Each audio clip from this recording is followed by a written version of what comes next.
Bring up anything that you want. All you got to do is take control of the airwaves here. The toll-free number is 855-450-FREE, like freedom. That's 855-450-3733.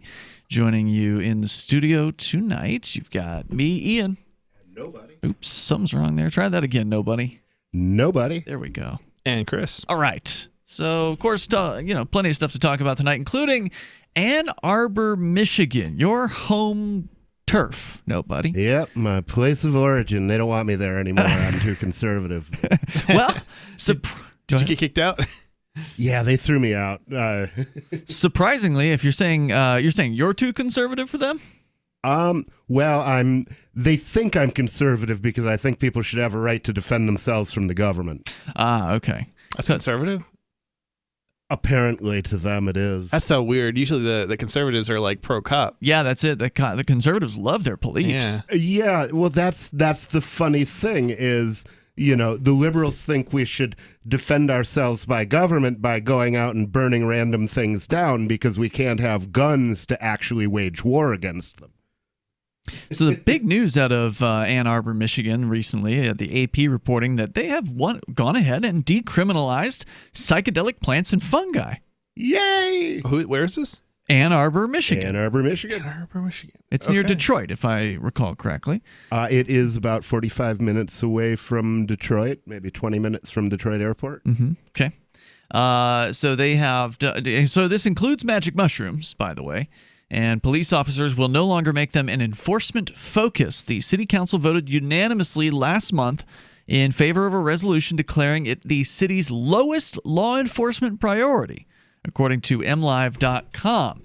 That means that the so-called authorities won't investigate or arrest anyone for planting, cultivating, buying, transporting, distributing, engaging in practices with, or possessing entheogenic plants or plant compounds.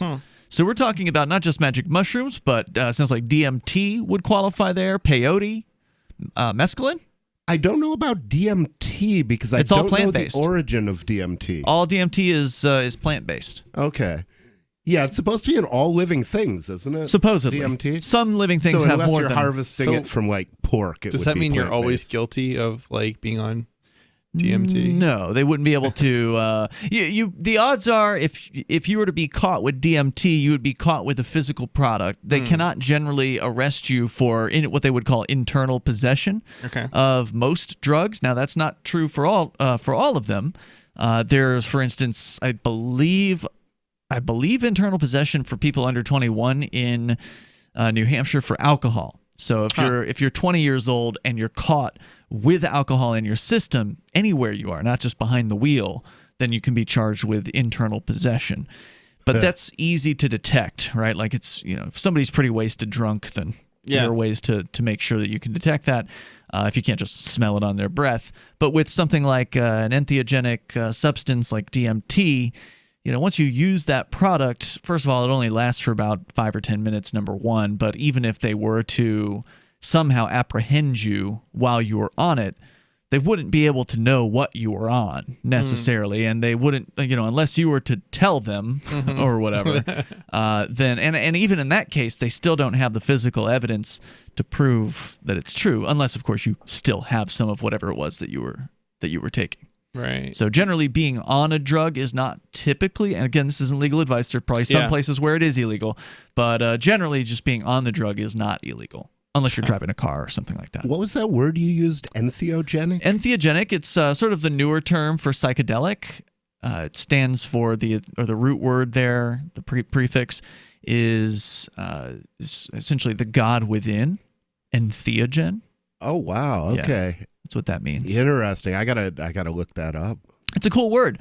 So the city council voted unanimously in favor of this resolution, which again is like, wow, really? That's pretty impressive. The resolution defines entheogenic plants as plants and fungi that contain indole amines, tryptamines, and phenethylamines, quote, that can benefit psychological and physical wellness, support and enhance religious and spiritual practices, and can reestablish humans' inalienable and direct relationship to nature. I got to say, I never expected those words to come out of a government body. Yeah, They're certainly bizarre. Of course, I never expected to need to reestablish something that was inalienable either. Right. Well, they managed to alienate it pretty effectively over the last few decades with the war on drugs. The move applies to ayahuasca, ibogaine, mescaline, peyote, psilocybin mushrooms, and other substances with hallucinogenic properties considered illegal under state and federal law. But to be clear, it's the natural ones. So LSD likely would not fall in this particular category, so it's likely that LSD is probably still illegal, as that has to go through some level of I guess it does. I don't believe it exists. It's a synthetic chemical. I don't believe it exists in nature. I think like LSA or something. There's some sort of LSA comes from morning glory seeds. Right. That's what I was thinking of. So probably LSD would still be illegal, but that's a long list of psychedelic substances that is now essentially decriminalized within the city of Ann Arbor. That's a lot of them. Yeah, and it removes any appearance of justification for having LSD illegal as well, because even regardless of its origin, it's no more dangerous than some of those chemicals. As a matter of fact, I think which one was it? Peyote is probably the most dangerous one on the list, as I understand it.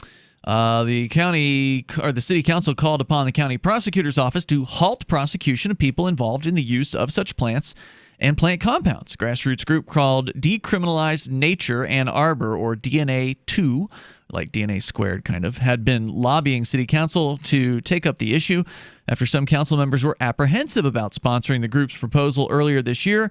Some ultimately decided they were persuaded by arguments centering on medical and spiritual benefits of using psychedelics, particularly for mental health treatment. So I presume if it was anything like what happened out in California, where it was, I believe, the Oakland City Council followed by Santa Cruz, I think, that went ahead and did something similar there. So Ann Arbor's just following in the steps of these other places. You get some people in front of the city council. You get some military veterans who've had amazing, experiences with psychedelics, for instance, pertaining to PTSD. To help them beat that or deal with that. You bring some of those folks in. You bring some other, captains of industries, the sort of the highest level people that you can find to get them to speak to their experience and how these things have helped them. Yeah, for LSD, you would want to bring in probably some of the programmers and scientists who microdose on LSD. For MDMA, MDMA is really neither of those, by the way, are just to be clear. Neither of those are included in this proposal. True. I was thinking more to expand this. Yeah, sure. Because MDMA is really the thing for PTSD, as I understand it, even better than mushrooms. LSD. Maybe I'm wrong on that. I haven't looked at the latest literature. I don't recall hearing an LSD test on that, but it wouldn't surprise me. No, not LSD. MDMA. I know, but you were talking about that it was better than LSD or whatever, and so I don't recall hearing about that was LSD. my understanding. Yeah, I don't recall. I mean, I'd love to read more about the LSD test on PTSD, because I suspect you could do something with that. I think quite possibly. I have heard about it with regards to psychedelic mushrooms, and they've had some very good experiences there too, from what I understand. So, according to the story, advocates contend that non-addictive psychedelics can provide a pathway out of opioid addiction. Yes. Yeah, I've actually had that. I used LSD again, but I actually managed to turn myself into a crackhead for 6 months and then fix it using LSD. Kids, don't try this at home. Please. This was a terrible idea. I just couldn't think of another way to do it. The toll-free number here, 855-450-FREE. Last year, Denver was the first U.S. city to decriminalize psychedelic mushrooms, followed by Oakland and then Santa Cruz, as I mentioned. And I don't know if Oregon's going to get it on the ballot this year or not. I think they were working towards that. They may have gotten it. We'll have to check in on that. Nice. 855-450-FREE, but that one was only for not for recreational. It was only for with a doctor's prescription. More coming up. Free Talk Live. News from news.bitcoin.com. Document leak shows trillions of dollars of illegal activity by major banks. Alibaba files more blockchain patents than any other company in 2020. MicroStrategy's, a publicly traded company, bought $175 million worth of Bitcoin last week. As little as 2/3 of Bitcoins will ever circulate. Bitcoin.com is your source for getting started with cryptocurrencies, getting a wallet, buying Bitcoin Cash, mining, and all the latest cryptocurrency news at news.bitcoin.com. Did you know you can support freedom of speech just by visiting shop.freetalklive.com? You'll see links to Walmart, Love Java, Newegg, and more. Every day, Free Talk Live is at the forefront of the liberty movement as the biggest liberty-oriented talk show in the world, giving you a platform to be heard on any topic. Get listener-only specials without doing anything other than an extra click. Visit shop.freetalklive.com. Use the links and buy what you'd be buying anyway. Take action now. Save and support freedom. Visit shop.freetalklive.com. It's shop.freetalklive.com. Join liberty-minded voluntarists, anarchists, and libertarians from June 28th through July 4th for ForkFest 2021 at Rogers Campground in the beautiful White Mountains of New Hampshire. ForkFest happens the week after the Porcupine Freedom Festival, and ForkFest is decentralized, which means no one is in charge. That also means there's no ticket cost. Just reserve your camping, RV site, or motel room with Rogers Campground for June 28th through July 4th. Where better to celebrate Independence Day than around other freedom-loving activists in the Shire? You can relax and enjoy the camaraderie of like-minded people, or you can create whatever experience or event you'd like others to have. If you're planning an event for ForkFest, be sure to let others know in advance. You can connect with fellow ForkFesters via the unofficial Telegram chat or the ForkFest forum. Links to those are on the unofficial website, forkfest.party. Mark your calendar for June 28th through July 4th, 2021. We'll see you at forkfest.party. Uncovering the secrets and exposing the lies. That's what the readers of freedomsphoenix.com get every day. freedomsphoenix.com, constantly providing the information, the real news about government policies, and the real relationship we all have with the coercive government, the real condition of the economy, innovations in technology, breakthroughs in energy, health, and computer science. Learn the truth well before it's admitted to in the lamestream media. The corporate media, nothing more than distributors of government propaganda, but now there's an alternative. freedomsphoenix.com. Constant news updates on the issues that affect your life in the most important ways. With liberty and property under constant attack, freedomsphoenix.com provides the understanding behind the propaganda, and it encourages the participation of its readers. Go to freedomsphoenix.com. That's freedoms with an S, phoenix.com. freedomsphoenix.com. The revolution between the ears has already happened. Some of you asked, and now we've delivered. LRN.FM's live Keene, New Hampshire studio shows are now streamed in HD on Twitch. Visit our channel at twitch.lrn.fm and give it a follow. If you have Amazon Prime, you get one free subscription on Twitch. If you use it on our channel, Twitch will give LRN.FM a monthly piece of your Prime subscription cost. So please watch, follow, share, and subscribe to twitch.lrn.fm. That's twitch.lrn.fm.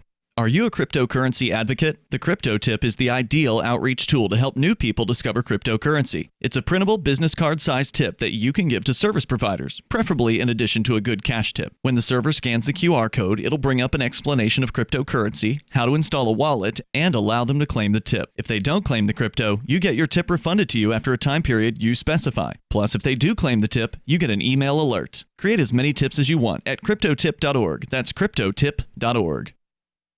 You can sign up to receive the latest about the Liberty Radio Network via our email updates at updates.lrn.fm. That's updates.lrn.fm.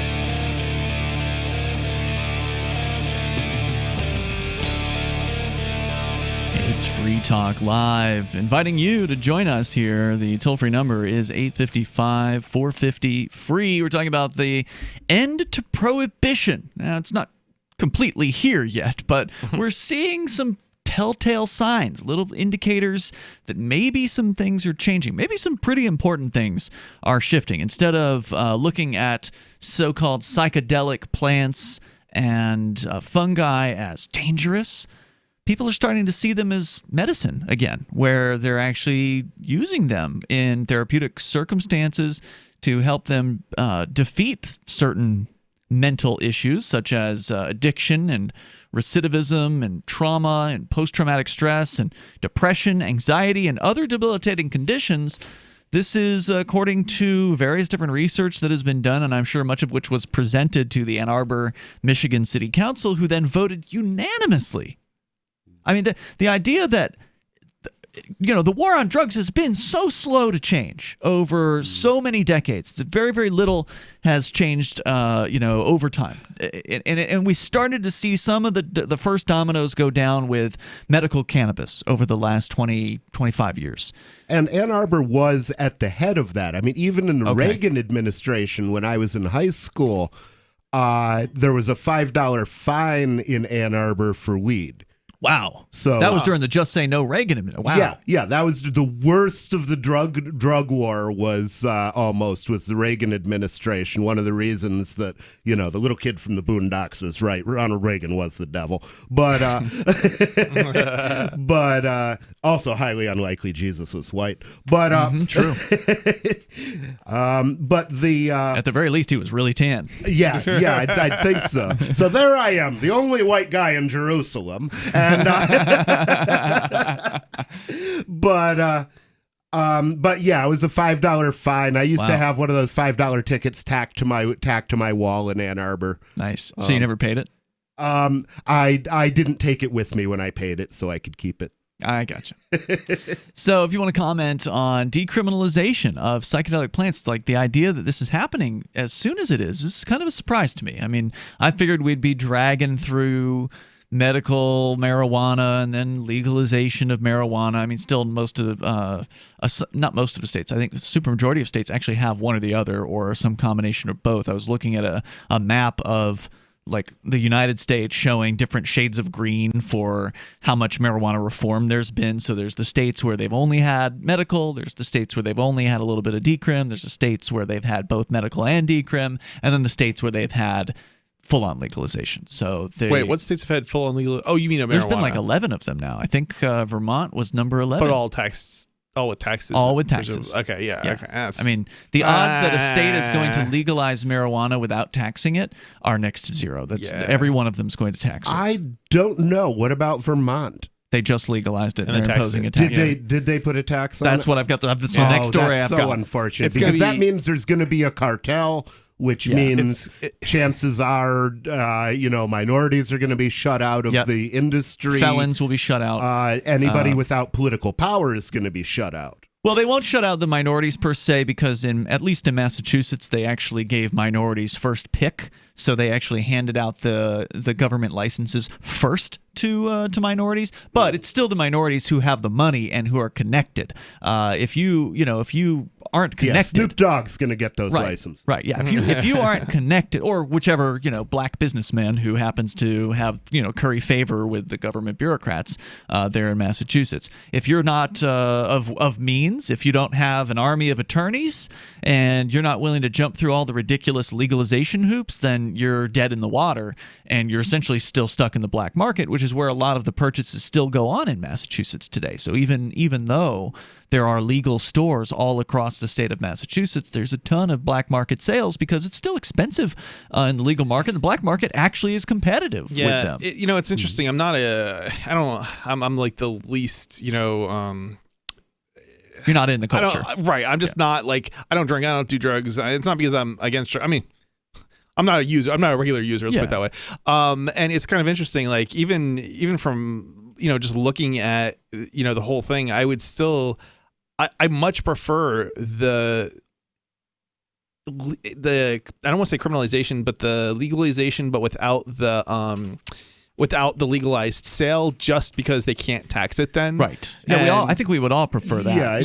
It's not full legalization until the licensing is gone. Right. As far as I'm concerned. Right. But there comes a point where it's just like the cost it's better that it's illegal to some degree if it's insignificant than it is that the government gets money out of people by force.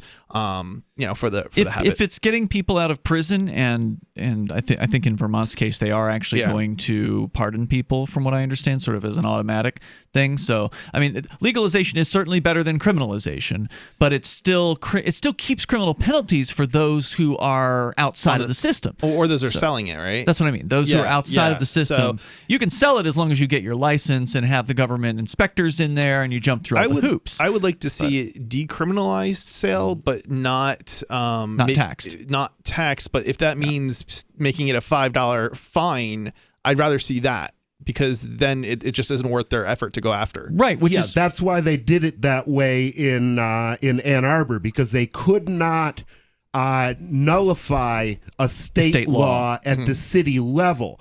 But what they could do is forbid their cops, require their cops to enforce the city ordinance instead of the state law. So by making it a $5 fine, they effectively made it legal.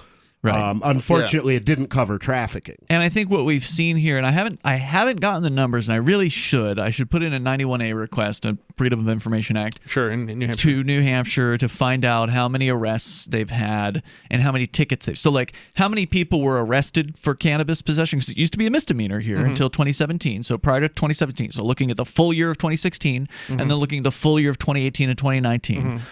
How many arrests were there in 2016, and then look at 2018 and see how many tickets were written and how many arrests there were. I would say if I had to take a guess, it's probably like very close to zero, because in order for it to be I think an arrest, a criminal anyway, offense, you have to be convicted twice prior. So or have more than 3/4 of an ounce. So there's a certain amount at which. True too. So I guess there could still be some arrests. But I suspect the number is way down. Yeah, I suspect it's way down, and because they're probably not looking as much as they used to as well. So that's what I'm interested in. And I did talk to a cop the other day, and he sort of echoed that sentiment. So I suspect that is the case. But again, I haven't seen the actual number. So I do agree with you. In fact, Daryl Perry uses the term, and I don't remember if it was nobody who came up with this term or Daryl, depenalization. So instead of having decrim, no, that would have brought up castration anxiety for me. I don't know if you came up with something similar at one point, but it was a word that was different than decriminalization, and it was different than legalization. What I like to say is just repeal of marijuana laws. There you go. Just get the word marijuana, get all of the drug names out of the penal code. Well, interestingly, I don't think it actually exists in the New Hampshire penal code, because I think they just have laws. Yeah, I think what they have is a law that adopts the federal, what do they call them? Schedules, the drug schedules, the federal law. And never adopt federal stuff, because those guys are idiots. Absolutely. Interesting. Toll-free number. So essentially, if we were to end that, strike the schedule, then everything would be legal in New Hampshire. Ooh. More coming up here in moments. This is Free Talk Live. Do you want more businesses accepting Bitcoin Cash and Dash? Now with AnyPay, you earn passive income for every purchase at those businesses. Finally, a financial incentive to spread Bitcoin Cash and Dash. You made it happen, so you get the rewards. Download the AnyPay Cash Register app and add your cryptocurrency wallet addresses. Then install it at a real-life business and tell us what you did at anypayinc.com. anypayinc.com. Divvy's been a pretty good investment for Free Talk Live. Their ad campaign started in September 2019, and from mid-March to mid-July, the values soared by 10 times. It's not too late. Divvy's new wallet hasn't even released yet, and other things are happening that I can't even say on the radio. If you want to invest and potentially do well, go to divvyproject.org. I can tell you that FTL is deepening its partnership with the guys from divvyproject.org. Past performance is not an indication of future profit. divvyproject.org. DIVI project.org.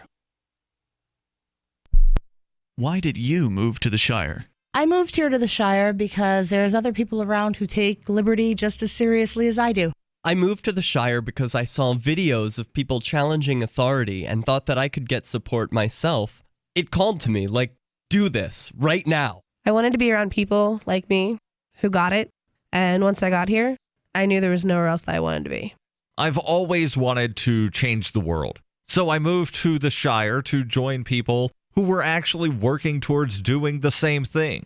The people here are awesome, loving, and positive. It was for the adventure and for the feeling of something important is happening here. And I just wanted to come to sort of be part of that. Visit ShireSociety.com to read and sign the Shire Society Declaration and learn the reasons why, if you love liberty, you should immigrate to the Shire. Plus, connect with others via the forum at ShireSociety.com. That's ShireSociety.com. Do you have a WordPress website running WooCommerce and want to accept cryptocurrencies like Bitcoin, Dash, Bitcoin Cash, and Bitcoin SV? Now you can easily enable crypto payments from your customers by adding the AnyPay plugin to your WordPress site. Just visit AnyPayInc.com and set up your account by entering your cryptocurrency wallet addresses in the admin. Then enable the AnyPay plugin in your WooCommerce. That's it. Now your website takes crypto like Bitcoin thanks to AnyPayInc.com. AnyPayInc.com. So you've heard all 3 hours of the latest episode of Free Talk Live, and you're still hungry for liberty-oriented audio content? Did you know that we have another 24/7 audio stream at LRN.FM? The Liberty Radio Network airs the latest episodes of some of the best liberty-oriented podcasts on the internet around the clock. In addition to recorded content, you'll also hear live shows like Free Talk Live, originating from our Keene, New Hampshire studio. So listen anytime at LRN.FM. That's LRN.FM. LRN.FM's free-to-air satellite feeds blanket most of 2 continents. It was my goal to put our channel there so people without internet could receive our programs and feed pirate radio stations. As our contract with our satellite provider is coming up for another 3-year renewal, I have to consider calling it quits. It's rare that we get feedback or support from our satellite users. We started a fundraiser a few years ago, and though there are a bunch of great contributors to it, as of this recording, it covers 15% of our monthly satellite costs. Please email lrn@lrn.fm and tell me how you use the satellite feed. Better yet, chip in at fund.lrn.fm. The costs aren't the issue. We can afford them, but why continue something not valued by the market? Want to help? You can join our satellite fundraiser for just $2 a month at fund.lrn.fm. If we raise enough to keep both channels on the air, awesome. If we raise more, I'll add more channels. If not, we can shut them down and go internet only. It's up to you. Thank you for your support. Fund.lrn.fm. What's up next? Visit the Liberty Radio Network program guide to find out at shows.lrn.fm. That's shows.lrn.fm.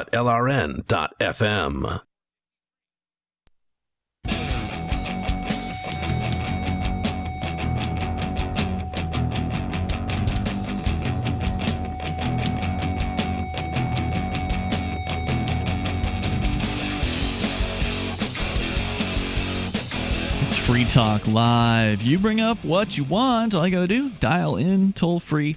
Our number is 855-450-FREE. Also, you can join us on our Matrix chat server where there are a bunch of other people. The Matrix is real. It's awesome, too. I'm really enjoying it. We've had people showing up there over the last couple of weeks. A lot of the folks who used to be on our old Discord server have found their way into the new, freer Matrix server. I'm amazed at how many people are in there, really. Really? Like, yeah, there's a lot of chatter going on in there, and I just wasn't expecting that. Yeah, well, we've got it used to be hard to get on Matrix. The first time we tried it, it was a pain in the butt. Now it's a lot easier. They've smoothed it out a lot since I think we tried it out in the activist community here 2 or 3 years ago, and we kind of held on to it for a year and gave it a good. I think we gave it a real good go, and it just never really got on.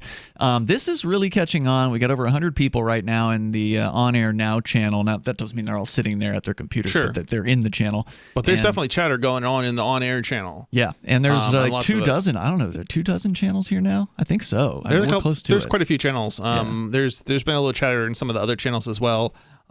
Different topics. Yeah, people can make their own channel, yeah. which is different than what we had before. So check it out. Go to get the step-by-step instructions on how to connect and interact with other Free Talk Live listeners over at chat.lrn.fm. That's chat.lrn.fm. And you can actually call in through the Matrix server, and then you'll sound almost like you're sitting here in the studio with us. And with you in the studio, it's Ian. Nobody. And Chris. Now, we've talked about Divi here on Free Talk Live, and I finally got a chance to set up a masternode. So what happened when we got Divi on board, I think it's just over a year ago, they paid us basically by giving us a masternode. And so Mark and Laura, they were the ones who set the masternode up originally. They just sort of did it all without me, and that's a good thing, right? Because they didn't need to call me to ask for help. So that's a good, that's a good indicator that you're dealing with something that's pretty easy to do, because neither Mark nor Laura are particularly, computer oriented. So they were able to do it without me, but that also meant that I didn't get to see it happen. So I was like, well, how easy? They were talking about how this was an easy masternode to set up, and having been involved in some masternode setups before, it's in most cases complicated. So this is very, very simple. I finally set it up here recently, and been very happy with it so far. So you can go to diviproject.org, learn about how you can get involved in masternodes, or just do staking with Divi, which is also very simple. Diviproject.org, and yes, you can buy Divi at several exchanges, or just get it what they call over-the-counter directly from the Divi team. It's diviproject.org. We're talking about drug decriminalization, drug legalization, and drug depenalization, the ending of prohibition, basically. And that's, of course, what all of us want here in the studio is no taxes, thank you very much. Just end prohibition. Let's also release the peaceful prisoners from behind bars, those people who've been convicted of various different drug-related so-called crimes. As long as there was no victim, they weren't robbing somebody or breaking and entering or doing something dastardly in order to get the drugs, then they should be let out of prison, and they should be pardoned automatically. Yeah, I would agree. The only thing that I would want beyond that is I think that all of the drug warriors should be tried for crimes against humanity in The Hague, and then should be hung by the neck until dead. I don't know if I'd go that far, but I wouldn't mind swapping some of the people who, some of the violent criminals in jail currently for the violent criminals on the street. Give them a taste of what they've been dishing out. Yeah, that would be good. Put all the governors, all the presidents, all the congressmen, all the senators in general pop in a maximum security prison. Yeah, I mean, I can't say that I would feel sorry for those people if that's what happened to them, if that was their fate. I mean, they perpetrated a war against us for no reason at all. It's disgusting too, because they literally perpetrated not just a war, but they perpetrated a war against their own people. Yes. Citizens. Well, not enemy combatants, not other soldiers, but their own citizens. The point where you're wrong, though, nobody, is it wasn't for no reason at all. It was to suppress. It was to steal from us. It was to protect the big pharma monopoly, because nobody's going to take big pharma poison for their depression if they can use a better drug, a safer drug, something that exists in nature. Not only that, but use a drug that exists in nature that in many cases can actually solve the problem. With the depression drugs from pharmaceutical companies, they want you on that for the rest of your life. You got to be popping those pills every single day. But the people who've taken like mushrooms for treating post-traumatic stress disorder, many of those people, the symptoms of PTSD were eliminated. They had tried all of the other medications on the marketplace. This was their last ditch. This was, okay, well, I've tried all these other things. There's this experimental thing. We'll sign up for this. We'll try this. It worked for them. Yeah, and when you're toting up the drug war deaths, you also have to include people like my first sponsor in AA, who committed suicide on Prozac after never having had suicidal ideation before Prozac. That's one of the side effects. And he was also, the reason he was depressed in the first place is because after he got sober, they sent him to prison for like a year and a half for cocaine. And remember, a side effect is just an effect that they don't publicize. Yes. I have to wonder sometimes if it's not better to have committed suicide than to end up on some of these anti-suicidal drugs. Yeah, it just seems like the problems just really get worse and worse and worse when you get on these things. So that was one reason, nobody, as you pointed out, they wanted to protect the pharmaceutical corporations, but also they wanted to attack politically unpopular groups, people that they saw a threat from. Remember the old Nixon administration, one of those guys? Oh, yeah. The blacks and hippies, they anti-war hippies. They wanted to suppress them. They didn't forgive us for opposing the war. Yeah, they wanted to suppress those people specifically. So it could have been somewhat racist. It could have been protectionist. I mean, so there's all kinds of reasons that this war on drugs was perpetrated. Definitely the hippies. None of them were good public policy. The hippies and I don't know what the politically correct term is, but black people I'll use. Was with the two groups that they were targeting at the time. So if you want to comment, please join the show. The toll-free number is 855-450-FREE. Again, the news here that Ann Arbor in Michigan has now decriminalized on a unanimous vote of the city council, not just magic mushrooms, but any plant or fungi that can have a psychedelic or an entheogenic effect on the users. So kudos to, every now and then these government goons will do something right, and in this particular case, they have done that. So hopefully we're going to see more of that sort of thing happening. In related news, Vermont, it was actually Robert in Vermont who called, I think, last night or the night before to give us a heads up on this, but Vox.com announcing here that Vermont is now the 11th state to allow recreational marijuana sales. Now, it was, I think, last year that Vermont actually legalized cannabis, like you were talking about, where there was no tax, there was no regulatory scheme, but there was also no legal selling either. It was growing that was allowed, was it? Yeah, you could grow some personal amount and possess personal amounts of cannabis. I'm not sure what the totals were, but that's changing now. Governor Phil Scott, according to Vox.com, announced Wednesday he will allow a marijuana sales legalization bill passed by the legislature to take effect. So what do they call that? A pocket something or other? Well, there's a pocket veto, but that's not a veto at all, so that can't be what they're talking about there. This is the same thing, though, where he doesn't sign it, but he waits and it just goes through, basically. That's at the state level, correct, though, so their constitution is probably slightly different. Pocket veto is at the federal level. Vermont previously legalized marijuana possession and growing. The latest bill allows and builds a commercialized tax and regulate system similar to other legalization states. It's set to take effect this month, but state regulators will have until October of 2022, so 2 years, to start issuing licenses for retailers, meaning legal sales could still be as much as 2 years away.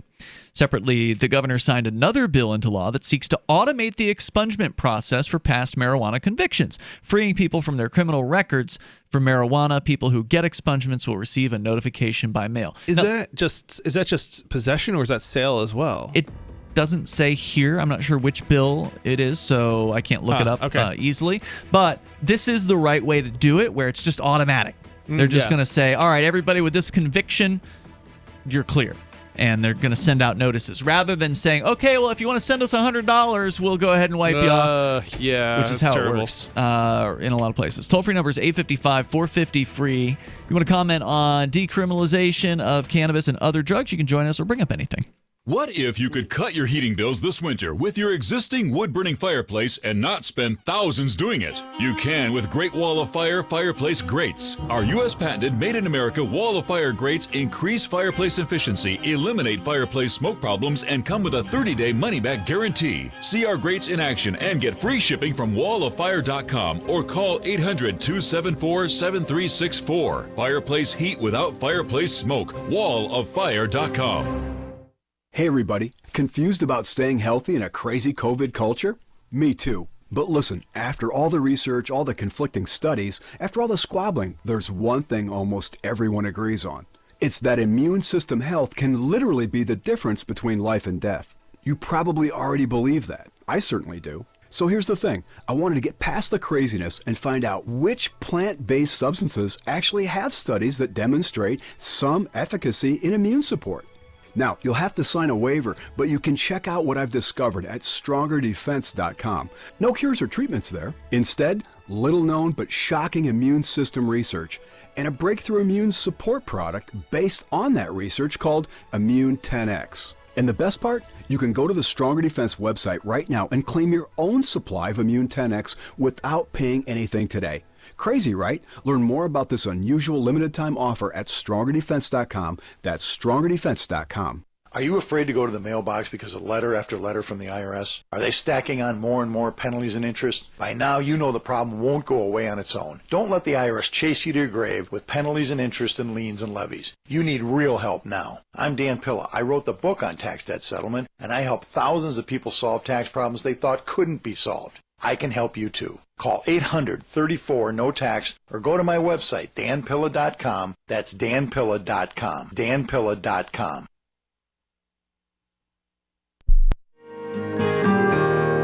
So the protection of life, liberty, and property is what the Free State Project is all about. But it's an effort to move 20,000 people who understand. It's about demonstrating to the entire country that, yeah, we can have a free market, a truly free market. Making it just a freer, great place to live. It's the world's largest voluntarist libertarian community, and it's only getting bigger. That's amazing, to be able to move to a place where other people passionately believe in being free and independent. What the Free State Project is managing to do, though, is to put their money where their mouth is. Physically getting up across the country and saying, let's go someplace and let's demonstrate the power of these ideas. There's a lot of kind of philosophy that surrounds liberty. There's a lot of thinking about it and talking about it. But here in New Hampshire, people are doing it. 101 Reasons Liberty Lives in New Hampshire, a documentary by Free State Project Early Movers. Watch it free at 101reasonsfilm.com. 101reasonsfilm.com. If you want to know the latest about Free Talk Live before we go on the air, all you need to decide is how you want it delivered. It's your choice. Visit news.freetalklive.com to receive our usually weekly news updates by email. Plus, we have a Twitter account at twitter.freetalklive.com, and you can follow us on the decentralized Mastodon platform at toot.freetalklive.com. So please follow us at toot.freetalklive.com and sign up for our emails at news.freetalklive.com. Are you tired of your taxes funding endless occupations around the world? Antiwar.com is run by people who understand that wars abroad become wars at home, wars on our freedoms. Antiwar.com is dedicated to bringing you the latest in news, views, interviews, and reviews from the top movers and shakers in the anti-occupation movement. Antiwar.com has it all, from thorough foreign policy analysis to interviews with whistleblowers who used to run the military-industrial complex. Anti-war, pro-free market. That's antiwar.com. Live video of our key New Hampshire-based shows is streamed on DLive. Please follow and share at dlive.lrn.fm. That's dlive.lrn.fm.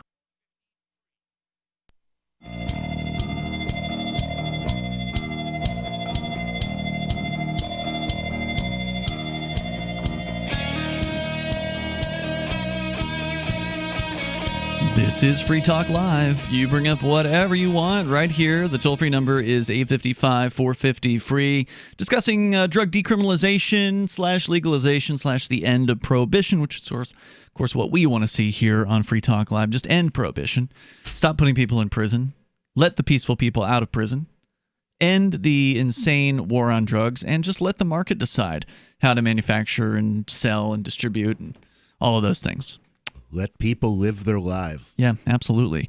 It is high time, so to speak. So if you want to comment here, you're welcome to join us. Ian, Nobody, and Chris in the studio. Toll-free number is 855-450-FREE, like freedom. And I do want to say thank you to Libertarian Banker, who is a Free Talk Live Gold amplifier. Libertarian Banker contributes $10 a month to the AMP program. We only ask for 5. He's doing twice as much, so thank you for that. Banker, definitely appreciate that. It's a way for you to get behind what we do here on Free Talk Live. Help us get on more radio stations around the country and bring new listeners on board. In fact, I had a busy day today. I was calling a bunch of radio stations, those that I could find that carry the Michael Savage program. Those of you out there who are familiar with talk radio probably know the name. He's one of the top, I would say, 3 or 4 maybe top 5 talk show hosts out there. He's calling it quits at the end of the year. And a lot of people saw this one coming because like 2 years ago, he cut his show back from 3 hours to 1, basically. And so it's like, okay, this is almost over. And now it's over. So he's done. And so that means that there's probably 100 or 200 stations that are looking for new programming pretty soon. So if you have a local talk radio station in your area that you like and they happen to have the Michael Savage show, it wouldn't hurt for you to pick up the phone or shoot over an email to the program director of that station and, compliment the station, say things you like about it, but then tell them that you would also like to hear Free Talk Live maybe when they get rid of Michael Savage. So that's what I was doing today, was calling those program directors directly and, asking them what they're going to do if I could get them on the phone. So head over to amp.freetalklive.com. You can back the show up like Libertarian Banker has done. Again, he's doing it $10 a month. He's the gold level one of our gold level amplifiers. And you get some cool perks. You get some bennies as a result of being an amplifier over at amp.freetalklive.com. Bennies? You had perks before. Right, perks and bennies. Nice. For helping out the AMP program at amp.freetalklive.com. So we're talking about the news out of Vermont now, where the governor there is going to, what they describe here in the Vox.com piece, allow a marijuana sales bill to pass. To take effect. So he's not going to veto, but he's also not going to sign the bill. And so it's a certain time when if the legislature passes a thing, he can just sit back and say, well, I'm just not going to do anything. And that way he didn't make a move on it one way or the other, but it still passes. It's a political thing. So that makes Vermont the 11th state to legalize marijuana sales for recreational purposes. And believe it or not, a decade ago, 0 states had done so. So we've gotten from 0 to 11 here in less than a decade. So that's pretty good for progress. Yeah, I think the next target has to be the federal government, because once the feds get out of it and the states have to bear the full course or the full cost of their insanity, I think that they will cease to be doing that stuff pretty quickly. Great point. And also, according to the story, several other states, including New Jersey and Arizona, will be voting this November on marijuana legalization. Even Alabama. We had an Alabama truck driver stop by a couple days ago, and he said that he was planning on voting in Alabama to legalize weed. I didn't realize it was on interesting. I think there were some bills that were introduced at the federal level in regards to it as well at some point here. There have been. Year. I don't know if anything's really. I don't know if anything's really caught on. There was supposed to be one that would take it off of the schedule. That was supposed to happen this fall, but I don't know what the status is. Yeah, I mean, this is one of the things where you got to start somewhere. So, introduction of a bill is a good thing. And again, they have started somewhere. You mentioned Alabama. I'm looking at this map with the different states colored green based on how much reform there has been. And Alabama is one of the states where there's no reform. They haven't even had decriminalization. They don't have a medical program. And so this would take them from 0 to legalized. They'd be skipping all the other steps. Okay, I may be wrong on that, because he said that it was one of the earliest states to decriminalize. Oh, it must be Mississippi then. Mississippi, that's it. He was originally from Mississippi. He had lived in Alabama. I think he'd moved back to Mississippi. Okay, I'm sorry, Mississippi and Alabama. I get you kids confused. Yeah, it looks like Alabama's still screwed, but Mississippi does have the decriminalization color here on the map. So again, lots of states going to be voting on it this November. The governor in Vermont voiced concerns with the sales legislation, but suggested the legislature could tweak it even after it becomes law in the coming 2021 session. Among his other concerns, Scott worried the system set up by the bill would give, quote, an unfair head start on market access to medical marijuana businesses over new entrants. So there's some favoritism for the existing medical marijuana establishment there. And that the 30% excise tax would be, quote, rated by the legislature and used for other unrelated purposes, unquote, instead of its planned use for drug misuse programs. See, how much drug misuse programs do you need when they're not illegal? It's not. It's the laws, I think, that cause them to become cool. I think you're right about that. But that said, this is one of the things that the legislative types will propose as, well, we could use the money for this. And, they say if they can tax marijuana, they can supposedly help people with more severe addictions. Well, learning something in New Hampshire from that, maybe we should fix the use of all taxes collected to be prosecution of drug warriors, and then reluctantly agree that those taxes be set at 0. We should just let if you get into a drug problem, let the free market, let let donations fix the problem. Let charities. If charities want to, or not just charities already exist. If people there would be want. People want to help people who have been addicted to drugs or are addicted to drugs to get off drugs. Donate your money to the charities and keep the taxes that are the money that's taken from you in taxes. Keep it for yourself and/or donate that to the charitable causes that you believe in. That's the sensible solution. Yeah, and that way you don't have you don't have political considerations controlling your treatment. And your people have to remember when the government takes it, it doesn't go where they tell you it's going to go. It never does. And even when it does, there's a huge chunk of that gets taken by other parties just in the process of the cost of processing the taxes in the first place. And then there's usually going to be another percentage that, gets taken by people profiting from it, whatever it is you're trying to do. So definitely charitable organizations are much more capable of better use of that money. Even when they're not doing a good job, they're generally doing a better job than the government. State. Yeah, absolutely. Marijuana, of course, remains illegal under federal law, as Vox.com points out here. But starting with Barack Obama's administration, the federal government has generally allowed states to legalize cannabis with minimal federal interference. Supporters of legalization argue it eliminates the harms of marijuana prohibition. The hundreds of thousands of arrests across the United States, the racial disparities behind those arrests, the billions of dollars that flow from the black market for illicit marijuana to drug cartels that then use the money for violent operations around the world. All of this, legalization advocates say, will outweigh any of the potential downsides, such as increased cannabis use that might come with legalization. But has there really been increased cannabis use? Probably not really any substantially. You know what it comes down to is that there's probably going to be some increase in use, or some increase, just because people are wanting to try it out. There's the novelty aspect. Right, the novelty aspect of it. But the reality is people could get it before. People can get it now. It doesn't matter whether it's illegal or legal. Right. Anyone who wanted it could get it. Yeah. It's this is stuff that, high school kids are getting and even younger than that. So, and that's on the black market. So they're telling me that, a full grown adult is unable to get it just because it's outlawed is just not ridiculous. Opponents claim the legalization will enable a huge marijuana industry that will market the drug irresponsibly. They point to America's experiences with alcohol and the tobacco industries in particular, which have built their financial empires in large part on some of the heaviest consumers of their products. This could result in far more people using pot, even if it leads to negative health consequences.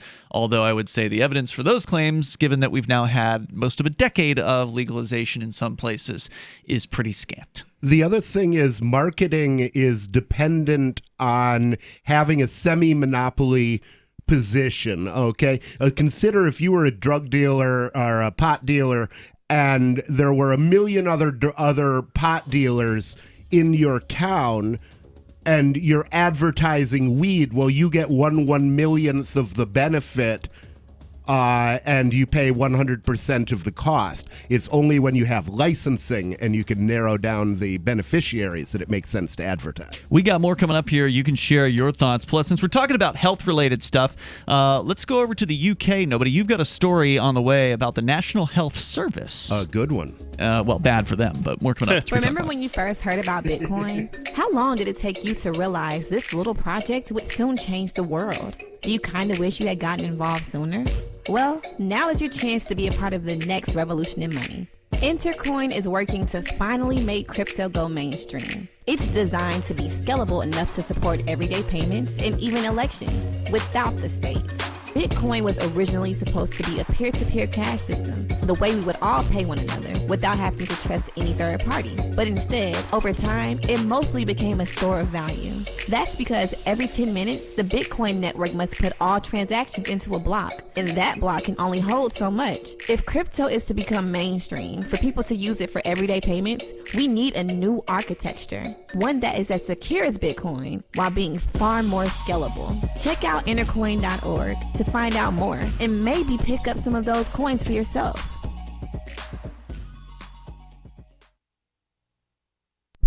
Bitcoin.com has launched a trading platform at local.bitcoin.com, allowing you to buy or sell Bitcoin Cash via dozens of payment methods like PayPal, Venmo, bank deposit, remittances, or meeting in person with cash. There are no ID requirements to sign up for and use the site, and all communications between buyers and sellers are encrypted. Finally, a global trading platform that respects your privacy. Visit local.bitcoin.com to get started trading Bitcoin Cash. local.bitcoin.com. The LRN.FM social media channels have been revamped. We've eliminated Facebook and focused on other platforms like Twitter and Mastodon, the decentralized alternative to Twitter. On our accounts, you'll find posts from multiple LRN.FM show hosts together in one place. Follow us on Twitter at twitter.lrn.fm, or better yet, move to the decentralized Mastodon social media platform at toot.lrn.fm, toot.lrn.fm. I think you'll like it. You're listening to the live edition of Free Talk Live. Hour number 2 is next after the news here on the Liberty Radio Network at LRN.FM. is the Fox News Alert. Onshore, I'm Lisa Lacera. Hurricane Delta has made landfall in southwest Louisiana. It's now a Category 2. Despite diminished wind speeds and downgrading from a Cat 3, Delta brings multiple threats. Severe rain, flash flooding, hurricane and tropical storm force winds, and a storm surge all along the coastlines of Louisiana and Texas, all of which can be deadly and cause major destruction. And it's carving a very similar path that Cat 4 Hurricane Laura did just 6 weeks ago. A double whammy for Lake Charles. Fox's Phil Keating in Jennings, Louisiana. Hurricane Laura damaged 95% of the homes in Lake Charles in August. Forecasters say Delta will continue to move north-northeast until tomorrow. It's officially off. The U.S. Commission on Presidential Debates has canceled next week's debate between President Trump and Vice President Biden, former Vice President Biden. This coming after the president pushed back against holding a virtual town hall, which the commission had asked for after his COVID-19 diagnosis. There may be hope for a new round of coronavirus aid days after President Trump pulled the plug on talks. He now says he's open to a larger package, telling the Rush Limbaugh show. A lot of people are being hurt because of China. It wasn't these people's fault. I would like to see a bigger stimulus package, frankly, than either the Democrats or the Republicans are offering. But the White House says they want to keep the bill under $2 trillion, which is less than the proposed bill from Democrats. The White House says the president will hold an in-person event tomorrow at the White House for the first time since his COVID-19 diagnosis. The spokesperson says he will speak from the balcony, and he will hold a campaign event on Monday in the battleground state of Florida. Former Vice President Joe Biden campaigning today in Las Vegas, holding a drive-in rally. America is listening to Fox News.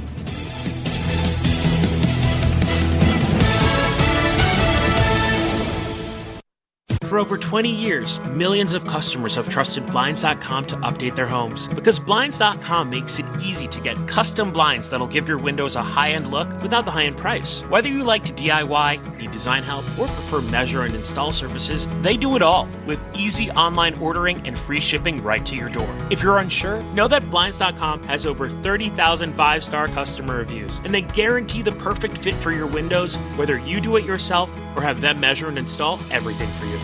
Right now, shop Blinds.com's annual Friends and Family Sale right from home with easy online ordering and free shipping right to your door. You'll save up to 40% on everything through October 13th. Blinds, shades, interior shutters, and more. Plus, pay over 24 months at 0% APR on qualifying purchases with PayPal Credit Easy Payments. Ends January 31st, 2021. As of September 1st, 2020, new PayPal credit accounts have a variable purchase APR of 23.99% that will vary with the market based on the prime rate. Minimum interest charge is $2, subject to credit approval. Visit Blinds.com/PayPal. Other rules and restrictions may apply.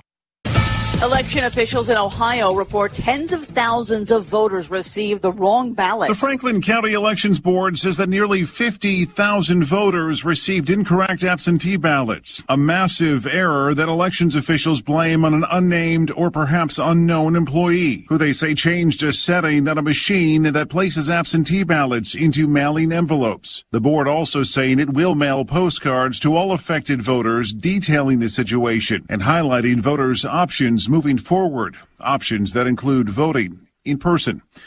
Jeff Manasso, Fox News. Broadway theaters will remain closed through May 30th of next year. The industry group, the Broadway League, made the announcement today, extending the shutdown from January. Broadway theaters have been closed since mid-March. Actors Equity, the union that represents Broadway actors, called the decision difficult but responsible. The Broadway League says dates for reopening will be announced by individual shows.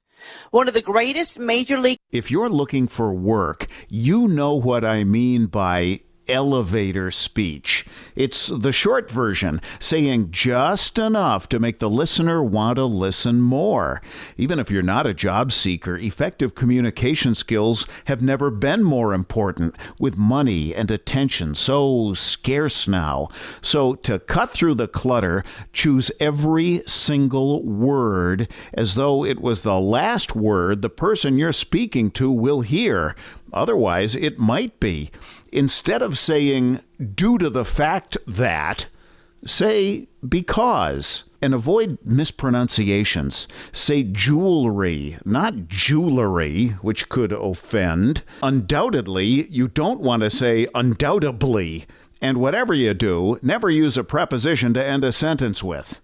Just kidding. For more tips, hit survivalspeech.com. I'm Holland Cook.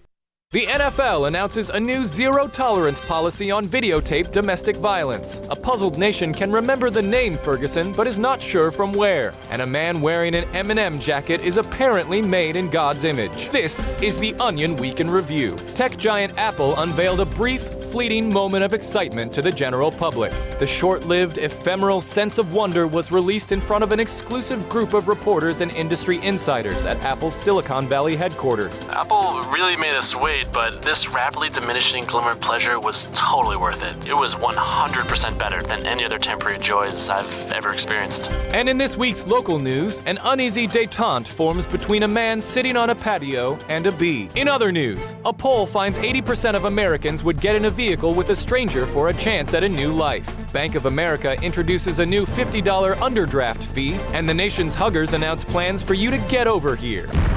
This is the Onion News Network.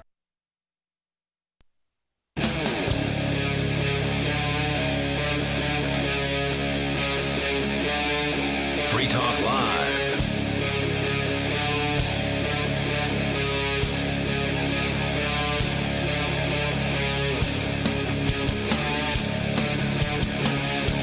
It's Free Talk Live, kicking off the second hour of the program. You, as always, are invited to join us here. The toll-free number is 855-450-FREE like freedom. That's 855-450-3733. Still to come here tonight, we've got all kinds of things to talk about, including we can get into secession if we get the chance. I always love that particular topic. If at first you don't secede, try again. With you in the studio tonight, it's Ian. Nobody. And Chris. So you could still call in about what we discussed in the first hour if you were tuned in at that time, which was decriminalization of magic mushrooms happening in Ann Arbor, the next city to jump on board the decrim train, which is great news. And then also Vermont going on with a tax and regulate scheme, which is not great news when it comes to cannabis. But that's not because we're against the idea of reducing penalties on cannabis. We're totally in favor of that. But simply because on this show, we don't want to see regulations. We don't want to see taxation. The interesting thing is, in 1776, when The Wealth of Nations was written, all of the penalties for smuggling were basically civil. Really? Yeah. So it was basically a tax. They weren't throwing people in prison for this stuff. Mm-hmm. You know, it was considered a civil thing, and it wasn't that big a deal. Yeah, it'd be nice to get back to something like that. Even though obviously we'd like to see the state entirely disappear, but that's I feel fantasy. like that's still too much. But the taxes, I mean, any amount of taxes, and it's not that I don't want security. It's not that I don't want a lot of these things or healthcare or whatever. A lot of these things that people say the taxes go to, but it's that it's not going to something that's an efficient system. So I do have to say that if there's going to be a taxing scheme, and the odds are there is, right? Because nobody did not win, our friend here, our co-host, nobody did not win the gubernatorial primary, so he's not on the ballot for governor, which means that probably the same scumbag is going to get in unless there's some sort of miracle and Darrell W. Perry actually gets elected as the Libertarian candidate. I noticed they are at least covering him a little bit. They're Really? showing... I've seen infographics from local TV stations that are showing libertarian candidates, and I've seen Justin included in that. I've seen also Darrell W. Perry. Who's actually going to be on the ballot? Because my understanding is that several people. I mean, we probably shouldn't go through actual it here. libertarians, though, right? Because I mean, I would hope they're actual libertarians. They have the L next to their That's not what I name. You're meant. probably better looking into it. I meant that so in last year we didn't have any libertarians on the ballot as libertarians, and this year we will. I think there were a correct? few. I thought last year we ago. lost. You're thinking of 2 years ballot ago. access. Last year would have been the city election. But Okay. I know what you're referring to. You're referring to the Libertarian Party of New Hampshire lost its same level of ballot access, which it had achieved in 2016. In the 2016 election, Libertarians got full ballot access, which means that they were available to qualify for ballot by just paying a fee. Whereas without that full ballot access, which is the way it is now, because they lost it again in 2018, they then have to get signatures in order to get on the ballot. So that's what's changed. There was a court case, though, and the court case just reduced the number of signatures that was required. Yeah, it was this by year, about 33% or 30%, I think, somewhere in that range. And that's because of COVID. The Libertarians sued the state Secretary of State over that, and they won. But they didn't get the ballot requirements eliminated. It was only reduced by a third. So some will actually be on the ballot as Libertarians. That's right. Yep. Cool. Yeah, you will be able to vote for Daryl W. Perry, one of our former co-hosts here on Free Talk Live. Yeah. So we actually had 2 Free Talk Live co-hosts in the gubernatorial election here this year. Actually, two people who've lived on the same property together were running in the well, election. hopefully there will be a libertarian in future elections. There will be a libertarian running as a Democrat, a libertarian running as a Republican, and a libertarian running as a libertarian. That's what I would like to see. That would be great. That really would be great. It would also be great if the Libertarians running as Republicans and Democrats made it through the primary, so we actually had what you're talking about on the general election ballot. Yeah. That'd be the true it's best case. I love New Hampshire, not because we're getting tons we're getting a lot of people elected who are Libertarian, but just not as Libertarian. Just because right. They run as Republicans or Democrats. Right. But the thing is, what's great is that we have such a disproportionate number of people running, that are Libertarian. Because we have so many people here who are libertarian. They're activists. We have activists who are here. Yeah, they're libertarian, and they're also active libertarians. They're libertarians who are out working for it, living it every day, trying to figure out how to get free. I think the New Hampshire Liberty Alliance endorsed over 150 candidates for various different state house elections this year, and the super majority of them, like 140 or 130 of them or something like that, made it through the primary. So we've got a lot of people who receive. Now, that doesn't mean they're perfect libertarians. Yeah. Okay, so they filled out a survey and they were libertarian enough, which probably means B- or higher on a whatever scoring scale that they had. Sure. But it's still better than anywhere else. Oh yeah. Way better. And we actually have probably close to 24 pretty principled libertarians in the state house. So that's not happening anywhere else. Yeah, that's 24 times more than any other state. So yeah, it's certainly. Well, that presumes the other states have one, and most of them don't even have that. That's true. That's why it's 24 times as many as any other state. But it's really amazing what's going on here in New Hampshire, and I'm just impressed, and I'm amazed that there's been a lot of negativism over the years by at least some people, and it's really interesting that I feel like the atmosphere has changed, and it's here or outside in New Hampshire. Okay. And it's gone back in the, this is happening. This is awesome. We're coming out of the closet again, and we're getting more active again, and making more news. Yeah, making more news, making more progress, and I think it's great. It's we just gotta keep that up. We got to get more people to move here, and there are more people moving. That's the other great thing. It's it was last week we had a couple new people who were checking it out. Or there were 4 or 5 moving. people here, not just a couple. I'm sorry. Yeah, I'm underestimating the number of people. Yeah, on the same day we had 4 or 5 different visitors. That's what I'm talking about. Yeah, different areas of the country. I think the COVID stuff will help with that, especially if we're able to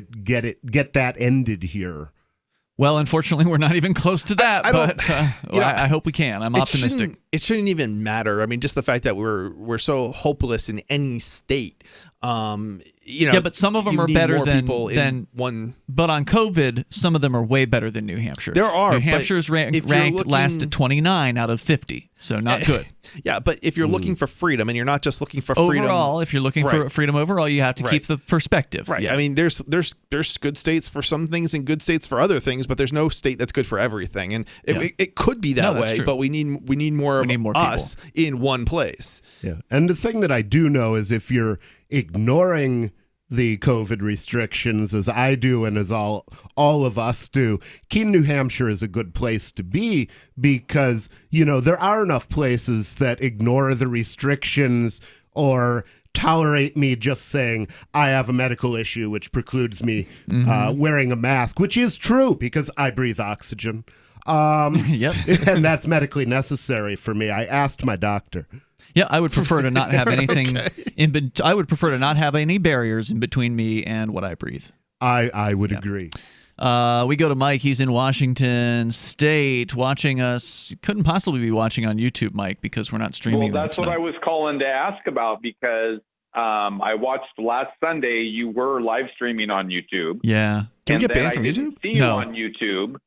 And I'm sorry? YouTube broke. No, what happened was YouTube eliminated their what they called a classic control panel for live streaming, and so they now have just their newer version of it, and it doesn't have the same setup as before. So basically, for now, we will not be streaming live on YouTube. So if you want to watch the show, okay, that's fine. I'm going to have to learn how to do something else, because I do have a real computer now. But yeah, it's not hard. You just go to dlive.lrn.fm. And that'll take you right to our HD quality. That sounds pretty simple. Yeah. That sounds pretty simple. Hey, I know you were calling in probably about something else. If you were, hang on, Michael. We'll bring you back here. Sorry, stand by. 8:55. Not enough time. If it wasn't something else, then I guess you can go. But if you got something else, hang on. 855-450-FREE. That's 855-450-3733.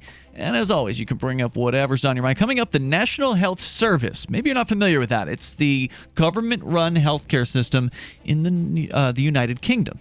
Yep. And we'll talk about what the latest debacle is there coming up. Divvy's been a pretty good investment for Free Talk Live. Their ad campaign started in September 2019, and from mid-March to mid-July, the values soared by 10 times. It's not too late. Divvy's new wallet hasn't even released yet, and other things are happening that I can't even say on the radio. If you want to invest and potentially do well, go to divvyproject.org. I can tell you that FTL is deepening its partnership with the guys from divvyproject.org. Past performance is not an indication of future profit. divvyproject.org. DIVI project.org. News from news.bitcoin.com. Document leak shows trillions of dollars of illegal activity by major banks. Alibaba files more blockchain patents than any other company in 2020. MicroStrategies, a publicly traded company, bought $175 million worth of Bitcoin last week. As little as 2/3 of Bitcoins will ever circulate. Bitcoin.com is your source for getting started with cryptocurrencies, getting a wallet, buying Bitcoin Cash, mining, and all the latest cryptocurrency news at news.bitcoin.com. Doodle, Stuart, Harold, and Pork Chop. Pork Chop, his beautiful blonde coat is very thick. He's an Akita, German Shepherd, Lab, Husky mix. They did a DNA test on the 4 rescues. The first year is just a complete retraining. Lots of love, discipline, and daily upkeep. I'm a registered nurse and a personal trainer. If I eat healthy, then my dog should eat healthy. DINOVITE.com. They need the vitamins and minerals that Dynavite provides. Dynavite is nutrition. Harold, the Border Collie Pit Mix, has the most beautiful jet black coat. Stuart, my rat terrier, has fur now where he never had it before. Doodle, he's a poodle cocker spaniel. His energy is tremendous. The Dynavite will make your dog happy, vivacious, jump up and down, wag their tails. It will make you smile. You won't believe how happy your dog will be. I get my Dynavite at DINOVITE.com. Free Talk Live. Well, the ones that seek to destroy all nations in order to bring about a global domination of a one-world government, the biggest weapon that they have is rock and roll. And isn't rock and roll dead? You laugh. Rock and roll's been dead for years. It's embarrassed laughter because you know it's true. Okay, who's living in 1970? Wait a second. The origin of rock and roll is in voodoo. The devil created rock and roll, and it's used to rob man of his freedom. And you cannot go into a department store or any store in the U.S., any public space in the U.S., without hearing the African drums of voodoo. And it's used... That is the craziest thing I've ever heard. Free Talk Live, 7 nights a week from 7 to 10 Eastern, live on the Liberty Radio Network at LRN.FM. There are lots of ways to listen to Free Talk Live. Our podcast has been around since podcasts began, and now the FTL feed is loaded with content besides our full show archives. Did you know that we make it easy for you to customize your podcast subscriptions? We have different feeds, one that includes only our full shows, one with just the Daily Digest, and our main feed that includes everything. You decide what you listen to. It's quick and easy to customize your feeds at feeds.freetalklive.com. That's feeds.freetalklive.com. I'm a little obsessed with My Magic Mud. Several years ago, I met Jessica Armand, the founder and CEO of My Magic Mud, and I didn't even know my teeth were coffee stained. A week's worth of use convinced me, and now I use it every 3 or 4 days. It's clinically proven to whiten teeth, and I think it cleans better, too. My Magic Mud's available at most local health food stores, Sprouts, Natural Grocers, CVS, Walmart's Natural Beauty Aisle, but I can get it for you for 20% off with coupon code FTL20 at mymagicmud.com. FTL20 mymagicmud.com. You're listening to the best liberty-oriented audio streamed around the clock, on the air, and online. This is the Liberty Radio Network at LRN.FM.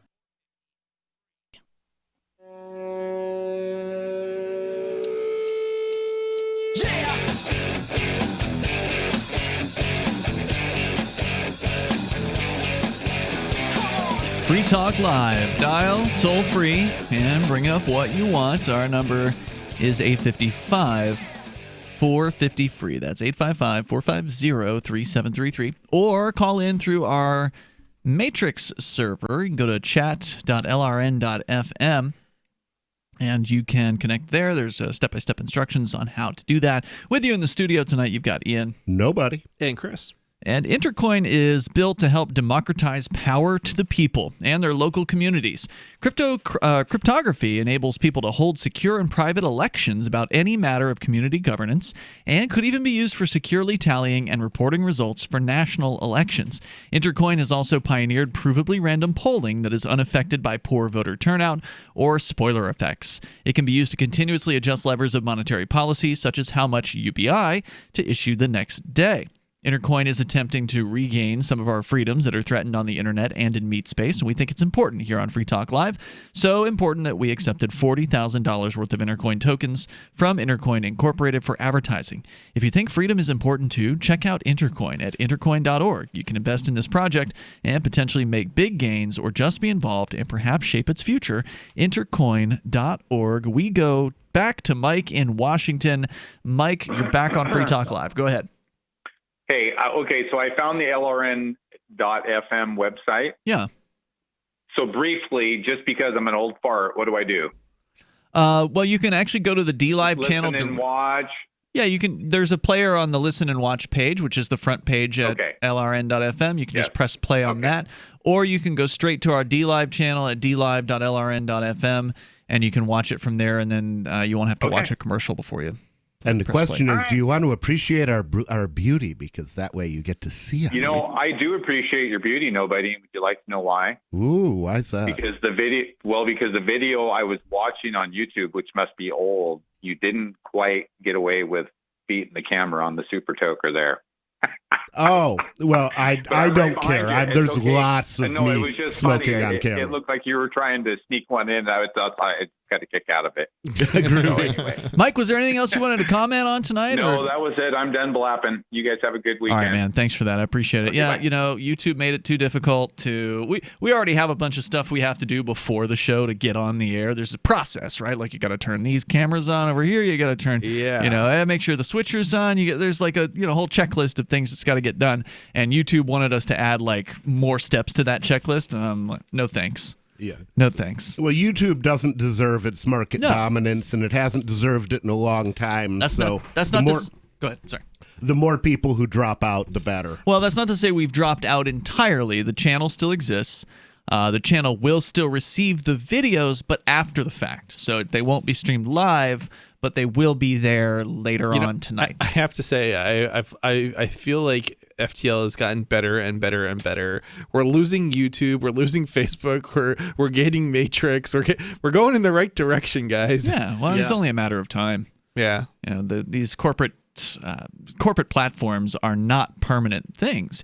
I mean, even if they were to not destroy your channel, even if they weren't to ban you or whatever, eventually they're just going to go out of business. So I mean, these things are only temporary. Oh, I Mastodon. Forgot about Mastodon. That's another one. Right. Yeah, we've been on Mastodon now 2 years I know, at least. right? I think. Yeah. For listeners that don't know, Mastodon is a Twitter alternative that's decentralized. It's open source. It's what they call federated. And it's been working great. So, I mean, I got no issues with Mastodon. In fact, I'm kind of a fan of it. From what I understand, it's a little bulky on the back end. I've heard that it's difficult to administer the system, but I've never tried it myself. On the front end, though, I think it works great. It looks good. And I use it every week. It's a great system. It shouldn't be that bad on the back end either, because what it does is relatively simple. It seems like it just needs some work. It's the problem is what they wrote the software in, and that's is it, like PHP?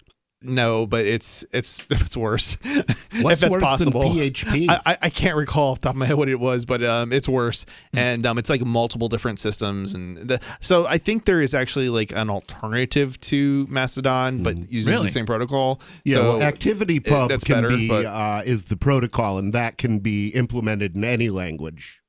Yeah, that's true. So yeah, there's actually standards that Mastodon is based on. So even independent of a Mastodon like clone, kind of, it also can integrate into other types of systems. It's kind of bizarre, but yeah, it's cool too.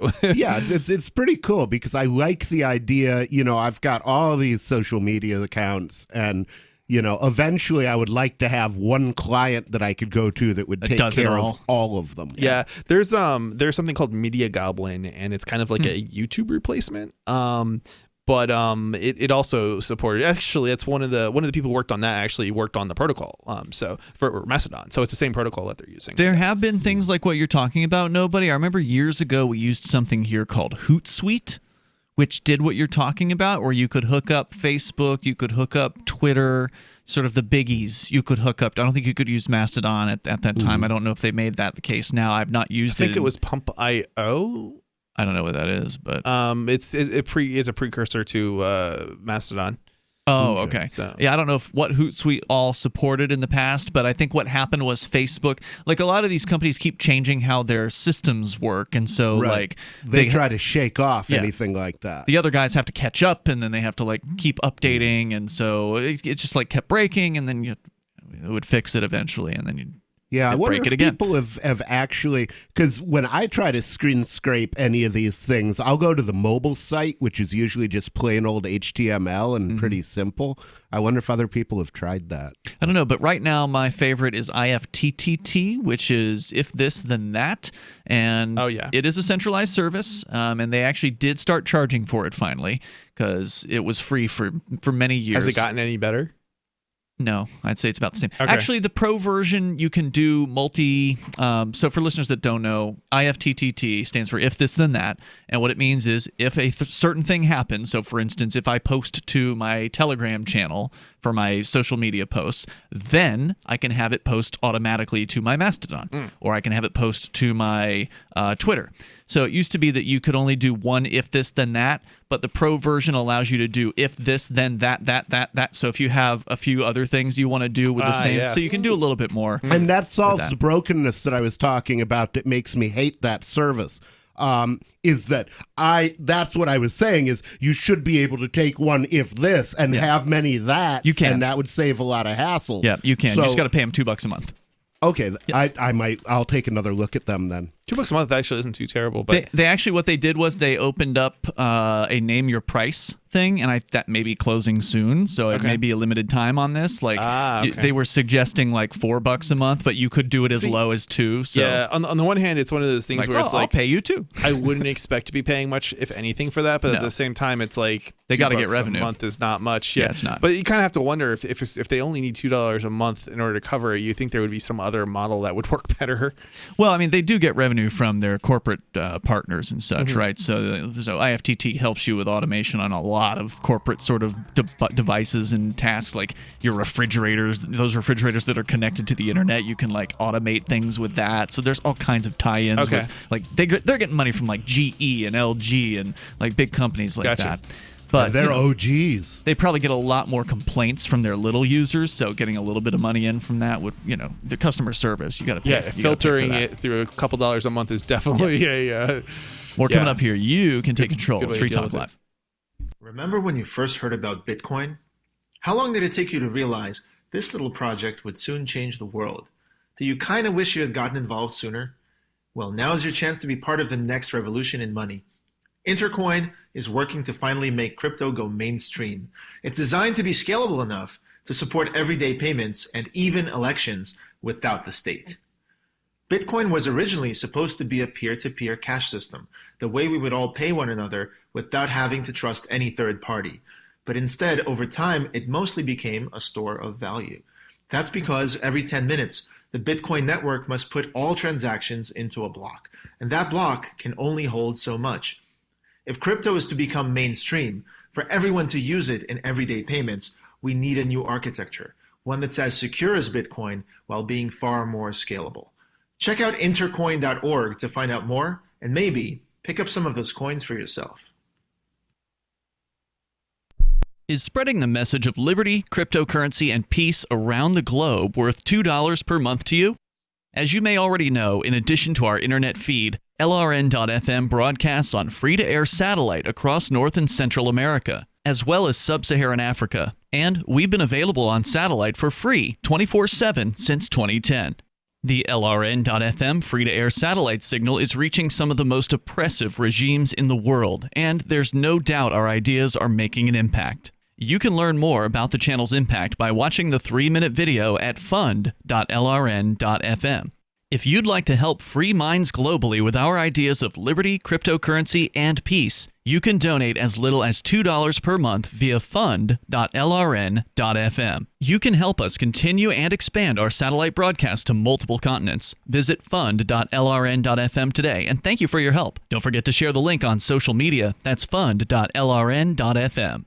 There are basically two types of advertising, direct response and branding. Radio's great for direct response with its low cost to listener ratio, but audio can't be beat for branding, which is a longer-term endeavor. You want to be the first thing that someone thinks of when they think about your product or service. If you have a local business that you want kept top of mind in your community, call the station. If you need national reach, Free Talk Live's got around 200 radio stations, millions of monthly listening sessions, can suit all budgets, and if we don't think we're right for you, we'll tell you. Email me, mark@freetalklive.com.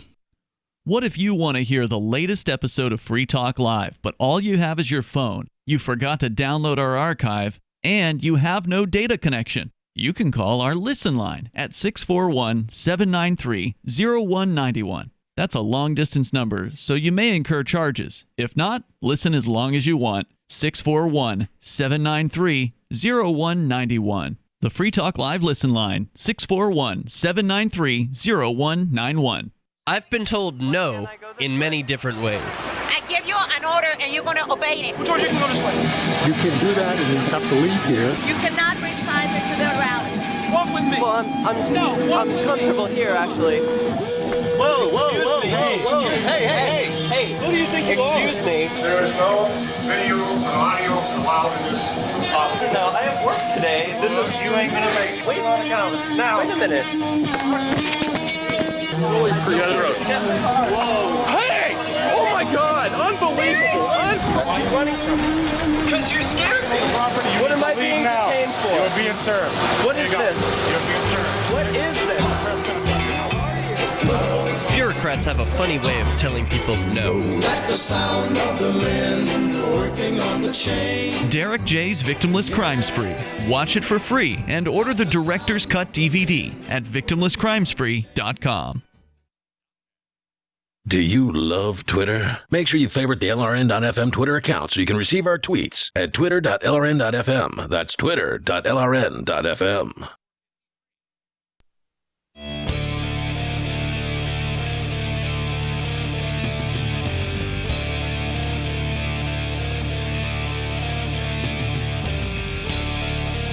It's Free Talk Live. You bring up what you want here.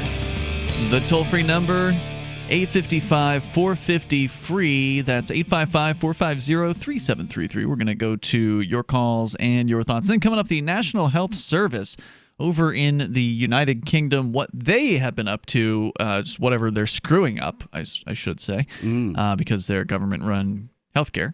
And whenever you put something in the government's hands, it's going to get messed up and expensive and possibly deadly. Yeah, well, in this case, deadly, and it's not like it's not happening here, because what this survey or what this study is showing is that more people are dying because of social distancing than would have died without it, or so the University of Edinburgh is saying. We can talk about it in greater detail, but also want to let you know about Bitcoin.com. That is where you can go if you are, whether you're brand new or you're an expert on cryptocurrency. If you're new, you can go and get started there and learn the basics about Bitcoin and Bitcoin Cash. So head over to Bitcoin.com to do that. If you want to buy some Bitcoin or Bitcoin Cash, they can help you with that too. If you're old school and you want to learn the latest news headlines about cryptocurrency, they cover that over at news.bitcoin.com. Again, that's news.bitcoin.com. We go to your calls and thoughts. Gene, the Christian anarchist, is on the line on our new Matrix chat server. Go ahead, Gene. Hey, I want to continue with lies tonight. Lies, lies, lies. All right. Lies and the lying liars that tell them. Yeah, which ones? Because there's lots of them. They're all lies. The government lies, the media lies. I don't believe anything that any of them say, and I have good reason. I have 50 years of experience of listening to them and finding out how wrong they are all the time. So the current one I want to talk about is this hurricane. You know, they got to make up lies to scare people. Which and hurricane? One of the things there's one that's coming in on Louisiana again right now. Yeah, they love to scare people with the weather because you can't do a darn thing about it. You know, weather's weather, but they love to scare you with it. And so what you can do some things. I mean, if you're coming up against a hurricane, you can throw the chairs in the pool, and there's like certain things you can put wood up on the window, wood planks up on the windows, for instance. Correct. You can prepare for it. But I mean, you can't do anything to stop it. It's going to come. No, it's going to do some damage for sure, and you're going to get lucky if a phone pole doesn't get thrown through your front window. But the point is, they always lie about the intensity of it. And it happens every single time. Now, we live in the age of technology where we have information available at our fingertips that is unprecedented. Yeah. I've got an app on my phone called My Radar. And My Radar is a great app. You can put it on there, and you can go to any place on the planet. Doesn't matter what, you can go to Antarctica if you want and find out what the weather is there. So I put my little crosshairs right at the front of that so-called hurricane that's hitting Louisiana. Now, the news is telling us, oh gosh, it's Category 2, which if you look at not that bad. At the media. Yeah, well, even so, Category 4 is supposed to be 9. Is pretty bad. Yeah, but Category 2 is supposed to be 96 to 110 mile an hour winds. And on my app, which is, I've checked this app over and over, and it's very, very accurate. But they're saying right now, currently, where I have my crosshairs, which is at Bell City, Louisiana, or not Louisiana. Is it someplace on the coast, I presume you're talking about? Okay. Yeah. Okay. Yeah. No, it is Louisiana, Bell City, Louisiana. Currently, it's 49 mile an hour winds. Now, they're saying that the winds are predicted here 38 to 66 miles an hour. That's nothing like what the news is telling us right now. The news is telling us that they're winds of up to 100 miles an hour. Well, yeah, that's what a Category 2 is. So what they're doing is they're changing. They're using different terms in the same sentence to make it look like something is something that it's not. Because they're saying it's a Category 2, up to 100 miles an hour was correct, but the winds are not up to 100 miles an hour if you actually check the boots on the ground. Right. And there's even a live stream on YouTube that I'm watching, and it shows a lot of water, a lot of rain, and quite a bit of wind, but definitely not hurricane type destruction. So yeah, it's just one of the tools. Sure, and that's what, and people should be aware that the mainstream media, that's just how they make money. I mean, they want to scare people, so they'll tune in through the next commercial break, and they can watch some commercials, and then they'll hold them for a second commercial break so they can watch some more. So, I mean, even here on the Weather Channel site, it says max 90 mile an hour. That's, again, like you pointed out, the maximum of the category or whatever. It's not actually what's happening. And, of course, when a lot of hurricanes hit landfall, which apparently this one is, it has now hit land, that usually means the winds are going to go down. They're not going to keep whipping the winds up typically once it hits landfall. So that's usually when you'll see it fall down. Yeah, which makes sense. There are very few hills on the sea. Go ahead. But I encourage people to use the tools that are at your disposal to find out the truth about what's going on. And some of these tools are really, really good. I mean, you can find out stuff now that we couldn't find out years ago. We had no way to find them out. Yeah, that's true. I don't know how many people are actually watching these newscasts that you're talking about. As I understand it, their audience is dying off. I mean, you're dealing with mostly elderly Quite viewers. literally. Yeah, you're dealing with mostly elderly viewers of these Fox News, CNN, MSNBC, these big three kind of all newsy channels. They're not doing great. I mean, when they talk about their shows being number one, they're talking about that they're beating the other channels, all of which are going down. It's like the government money is all racing to the bottom. The dollar's stronger than the other currencies, and as far as comparing it to government currencies, but you're comparing a race to the bottom. Same thing's true with Fox News and MSNBC and CNN. You're comparing a race to the bottom as the audience literally dies off, like with the newspapers. But I wasn't talking so much about TV news because I don't ever watch TV news, but even on the internet news like Drudge Report and some of these others, they all link to these stories on the internet saying how bad this storm is. So the TV is kind of, last century. I don't really watch too much TV, and as far as information gathering, I noticed that most libertarians seem to have killed their TV sets, and I think that's one of the reasons that they became libertarian. Yeah. I mean, there's an AP story they're here. Not bulletproof. Yeah, just to be clear, I mean, not all media is, what you're saying. The AP story here in the second paragraph, which is essentially the second sentence of the story. It says the center of the hurricane made landfall about 6 p.m.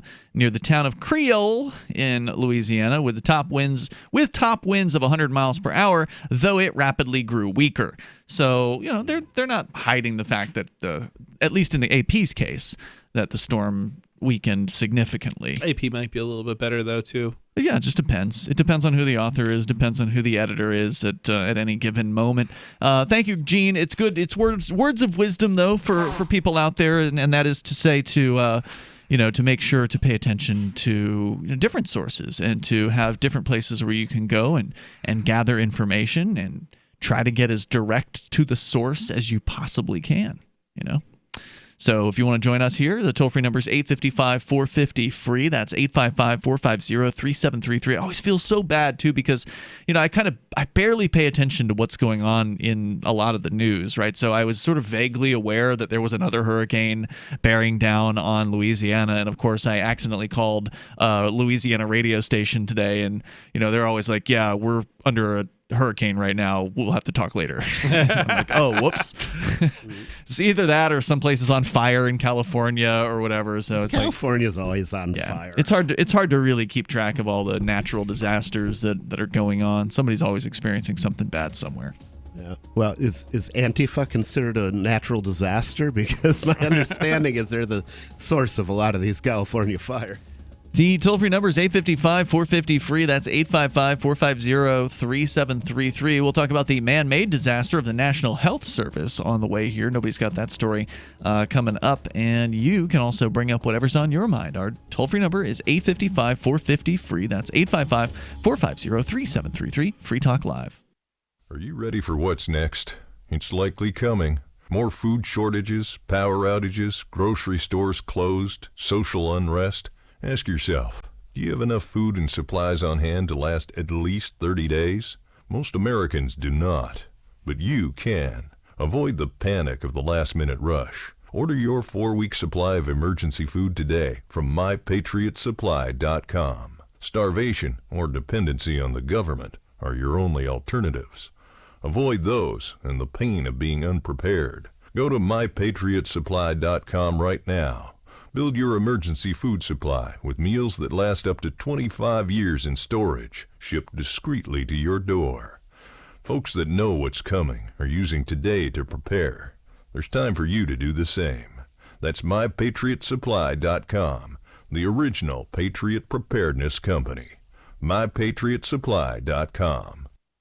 When you have a pain in the neck, a real pain in the neck, back, shoulder, or legs, you now have 2 convenient choices to get fast relief without taking another pill. Because now, Sunny Bay heating wraps and pillows are available at both Amazon and Walmart. Yes, see Sunny Bay's 4.5 to 5-star customer reviews on Amazon.com or Walmart.com. Our made in the USA microwavable heat wraps, heatable neck pillows, and extra large body wraps are designed better for perfect support where and when you need it. Even while driving, Sunny Bay wraps will not burn and stay balanced to provide soothing hot or cold therapy to help treat temporary or chronic pain. And the best part? Sunny Bay quality products start at under $20. Join thousands of happy customers and see why Sunny Bay products have a lifetime 100% positive rating on both Amazon and Etsy. It's easy. Click Amazon or Walmart and search today for Sunny Bay. On Free Talk Live, we're bringing people to the ideas of liberty every day. From wrestling superstars like Glenn Jacobs. You guys really are having an impact, I believe. Like I said, a lot of where I am now is due to listening to Free Talk Live. You changed my mind on some very important issues years ago. To random people tuning in on the radio. I was kind of stuck in the left-right paradigm. I heard your show by chance on a Saturday night. From there, I went on, joined the Free State Project, and become an amplifier. So, I mean, that's really the reason why I amp is because I know that if it wasn't for you guys being on as many stations as you are, I never would have found the ideas of liberty. Your amp will directly change more lives by getting Free Talk Live in front of people looking for talk radio online and on the air. When you amp Free Talk Live, you get perks like access to the AMP-only Facebook group and AMP podcast. Visit amp.freetalklive.com. Some of you asked, and now we've delivered. LRN.FM's live Keene, New Hampshire studio shows are now streamed in HD on Twitch. Visit our channel at twitch.lrn.fm and give it a follow. If you have Amazon Prime, you get 1 free subscription on Twitch. If you use it on our channel, Twitch will give LRN.FM a monthly piece of your Prime subscription cost. So please watch, follow, share, and subscribe to twitch.lrn.fm. That's twitch.lrn.fm. Looking for a great real estate investment? Consider New Hampshire, which is ground zero for the Liberty Movement. Your first call should be to Mark Worden from Porcupine Real Estate. He's more than just a real estate agent. He's your New Hampshire concierge. Where are the best places to live? Do you want farm, city, the burbs, or forest? Do you want a duplex or multifamily building so that renters pay your mortgage? There are homes in all price ranges in New Hampshire, and Mark can help with financing too. Invest in liberty and property. Mark Worden can help. PorcupineRealEstate.com. You can put the Liberty Radio Network on the air in your area. Visit broadcast.lrn.fm to learn how. Broadcast.lrn.fm.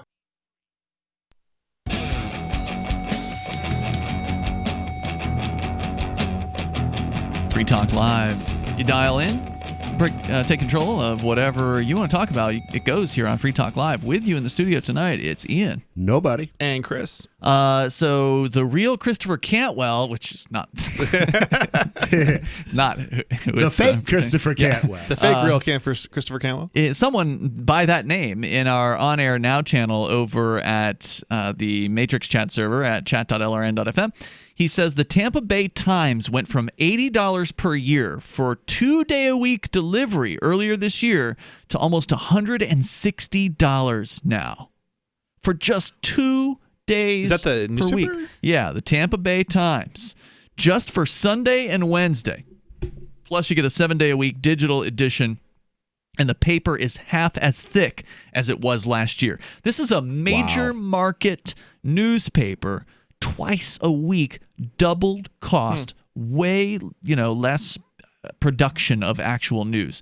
So what's happening in the news business, and specifically the newspaper business? It's sad to see. Certainly news isn't going to go away, and maybe it will get better with more decentralization over time. But man, these newspapers are having a real tough time right now. It's not sad to me at all, and the reason is because putting things on paper and physically delivering that paper is a terrible way to get news out. Yeah, it's expensive. It's unwieldy. It produces waste. Yeah. It produces deforestation, and none of that. Well, you can always replant trees. But... Well, you can, but you don't have to replant any trees if you just send it out over the net. There is just such a lack of innovation in just the whole, news, distribution model that exists and has existed. Well, that's because they're old dogs, right? yeah. Like they are the dinosaurs. They are going to die out. They don't know how to change. They don't know how to adapt. They don't have those skills. And that's how it works with a free market. Is there's a life cycle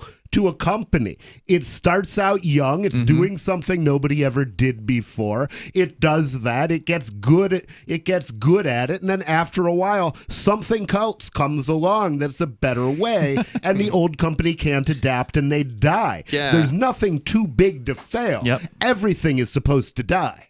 Yeah, including corporations. It's interesting because there's like specialized outlets for news now, which I find interesting. And so like there's like I read the news, but like the news I read the most is like kind of tailored to stuff I'm interested in.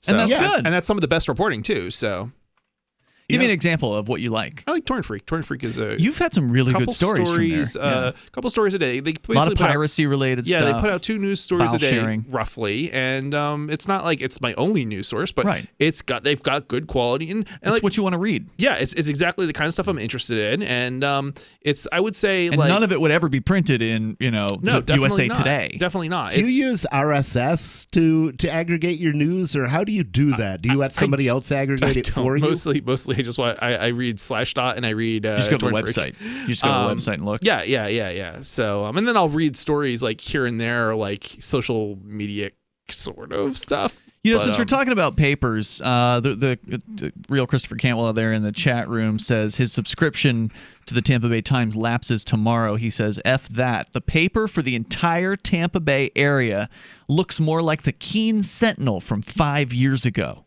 So he's referring to our little newspaper here in this tiny town. Was he in Keene 5 years ago? Yeah. Who is that? It's Jay. Oh, okay. Can we even call it a newspaper in Keene? I've seen. Yeah, no, they still exist here. I've seen a little tiny thing that is like more like a flyer. That's what he's saying the Tampa Bay Times looks like now, that it's way slimmed down. And this is after the Keene Sentinel itself had a size cut. I think it was back in 2007. They cut the width of the paper. So it used to be like the standard paper width, and now it's short. It didn't fit in the windows of the boxes around town. Yeah. So they actually put borders on the windows of the boxes so it wasn't as obvious that the paper wasn't fitting there. Like when you looked at it, you could tell it's not fitting there anymore. And they also jacked the price from 25 cents to 75 cents, so they tripled the price. This was back in 2007. So, and that's what he's saying is happening at the Tampa Bay Times. But since he brought it up, I've had this one sitting in my show prep for a while by Yahoo News. For the AFP, the coronavirus crisis has weighed heavily on print newspapers already battling for survival around the world, with the number of copies sold tumbling, while less profitable digital readerships surge. Simply delivering printed papers to the shops or having customers come in to buy them has become a challenge, worsening a years-long decline in sales and advertising revenue. And I did a report, I think probably like 2012 or somewhere around that time, where I actually pulled the numbers for the distribution of the local newspaper here in the area, going back over time. I wanted to see what was it in the 90s, what was it in the aughts, and what was it in the last decade. And they had lost thousands of subscribers in just this little town over the last 20 years. So, I mean, just a brutal decline in readership with no hope that it's ever going to come back. I mean, I've gotten newspapers, and those things don't even change. When the story is updated, new things happen, and the newspaper still says what it said last week. That's useless. Yesterday's news today, I think, is what people say about it. Good God. But now they're pointing out it's even harder than it was before. I mean, these are businesses that were already getting cut back, going from 7 days to 2 or 3 days a week, and cutting the size down prior to COVID, prior to the crackdown. And now the ones that were still existing are having a tough time even getting people to pick up the paper, like to go out and to get physically to get the paper. Quote, consumption of printed newspapers has fallen as lockdowns undermine physical distribution, almost certainly accelerating the shift to an all-digital future, according to the Reuters Institute's 2020 annual report. Major daily papers in Brazil and Mexico have already switched to online only or dropped some days' editions, while in the Philippines, 10 out of the 70 newspapers in their PPI association have completely closed. Quote, times are hard. There are no advertisers and no one is reading us, said the executive director of the PPI there. Wow. The Ariel, this is like the group of newspapers together. The archipelago nation's small local papers were hardest hit during the lockdown as street sales tumbled. Quote, the industry is under siege and we've all taken bruises, he says. Far from only affecting journalists, the disappearance... You've taken mortal wounds, you're just not aware of it yet. The disappearance of print papers deals out pain all up the production chain, taking in printers, paper makers, and delivery people. So the support industries. Think of the number of voices. How many huge printing presses are there big enough to print a daily paper? Not as many as there used to be. And then think about how many computers are there capable of hosting a web server. Yeah, way more. And you're going to have a lot more voices without the papers. Right. And the writing's been on the wall for years on this one, and you're right about that. But the printing press for its time was an amazing step forward in the accessibility of being able to get in the accessibility of everything. I mean, the Gutenberg's development of movable type was one of the great is right up there with double entry bookkeeping and the great wonders of the world. It's one of those industries that seems like it's so ripe for somebody to get into that industry and shake it up. But there's opportunities. Like it seems like there should be opportunities, like huge opportunities. There are. You can buy these papers for pennies on the dollar if you want to get into a dying industry. That's the thing. I wouldn't want to buy into a traditional news outlet. I would want to start a news outlet from scratch if I were to get into it. But are you talking about doing something different with print? Is that what you're talking about? Would you put it on I don't know if print would be the answer at all. I don't know if I would want. Well, then you're not talking about that industry then. Well, there's no reason to put things on dead trees. There's nothing that says you can't compete with that industry. You just need to be able to market to those people who would traditionally have gotten those papers. Well, we have that. They're called internet websites. Well, yes. But they're terrible at actually marketing their papers, and they don't have papers. They don't use papers. Well, no, not physical paper, but their news sites. Like how are they? You're reading a couple that you love. Well, yeah, sure, but not local papers, right? Oh, you're talking about local news. Oh, you're saying there should be local websites for local news. Yeah, that makes sense. It would seem to me that the place to be would be social media if you're gonna have a news business, and you don't want the old baggage of having the paper or the other traditional outlets, but you still want certain essential things like reporters. Not maybe as many, but you still want them. You're still going to need them. Well, you got to find the profit model, the business that's model. That's the point that I'm making. It's like the business model. I think there's an opportunity from a business model perspective, because if everybody else is leaving the industry and you're starting up from scratch, you're going to be able to compete with them at a leaner, a price point than they can compete at. And the problem is people expect everything on the internet to be free. But nothing says it has to be, a paid for model. That's probably one of the problems that they're actually running into. Is that they have a pay for model and everybody's blocking, their customer base. It's like there may be some combination of pay and non-paid, and they're only using the paid model. So we can talk about it more coming up here. If you want to weigh in, maybe you have been watching this from inside the business and you want to comment, or maybe you are one of these people that started an alternative and has actually made it work, because it's easy to get on and create a blog and start posting things to it, but can you actually make it profitable? That's the real trick. Good question. The toll-free number is 855-450-FREE. Like freedom, Hour 3 is on the way, plus the National Health Service still to come. Did you know you can support freedom of speech just by visiting shop.freetalklive.com? You'll see links to Walmart, Love Java, Newegg, and more. Every day, Free Talk Live is at the forefront of the liberty movement as the biggest liberty-oriented talk show in the world, giving you a platform to be heard on any topic. Get listener-only specials without doing anything other than an extra click. Visit shop.freetalklive.com. Use the links and buy what you'd be buying anyway. Take action now. Save and support freedom. Visit shop.freetalklive.com. It's shop.freetalklive.com. Divvy's been a pretty good investment for Free Talk Live. Their ad campaign started in September 2019, and from mid-March to mid-July, the values soared by 10 times. It's not too late. Divvy's new wallet hasn't even released yet, and other things are happening that I can't even say on the radio. If you want to invest and potentially do well, go to divvyproject.org. I can tell you that FTL is deepening its partnership with the guys from divvyproject.org. Past performance is not an indication of future profit. divvyproject.org. D-I-V-I project.org. Are you tired of governments murdering people around the world? Stop using their money. There is an alternative. Bitcoin is a stateless, free market, non-political currency. Bitcoin cannot be inflated or controlled by any government. By using their money, you are helping the state. Stop doing it. You have an incredible alternative available now. Learn it, use it, spread it. Get started with Bitcoin at bitcoin.com. That's bitcoin.com. So you've heard all 3 hours of the latest episode of Free Talk Live, and you're still hungry for liberty-oriented audio content? Did you know that we have another 24/7 audio stream at LRN.FM? The Liberty Radio Network airs the latest episodes of some of the best liberty-oriented podcasts on the internet around the clock. In addition to recorded content, you'll also hear live shows like Free Talk Live, originating from our Keene, New Hampshire studio. So listen anytime at LRN.FM. That's LRN.FM. You're listening to the live edition of Free Talk Live. Hour number 3 is next after the news here on the Liberty Radio Network at LRN.FM. It's made landfall. I'm Lisa Lacera, Fox News. Hurricane Delta has come onshore near Creole, Louisiana as a Category 2 storm with maximum sustained winds at 100 miles per hour. The storm on the same track as Hurricane Laura, which roared ashore just 6 weeks ago. It's going to plow through Louisiana. You'll get tropical storm force winds in Baton Rouge. You'll have trees down, power outages.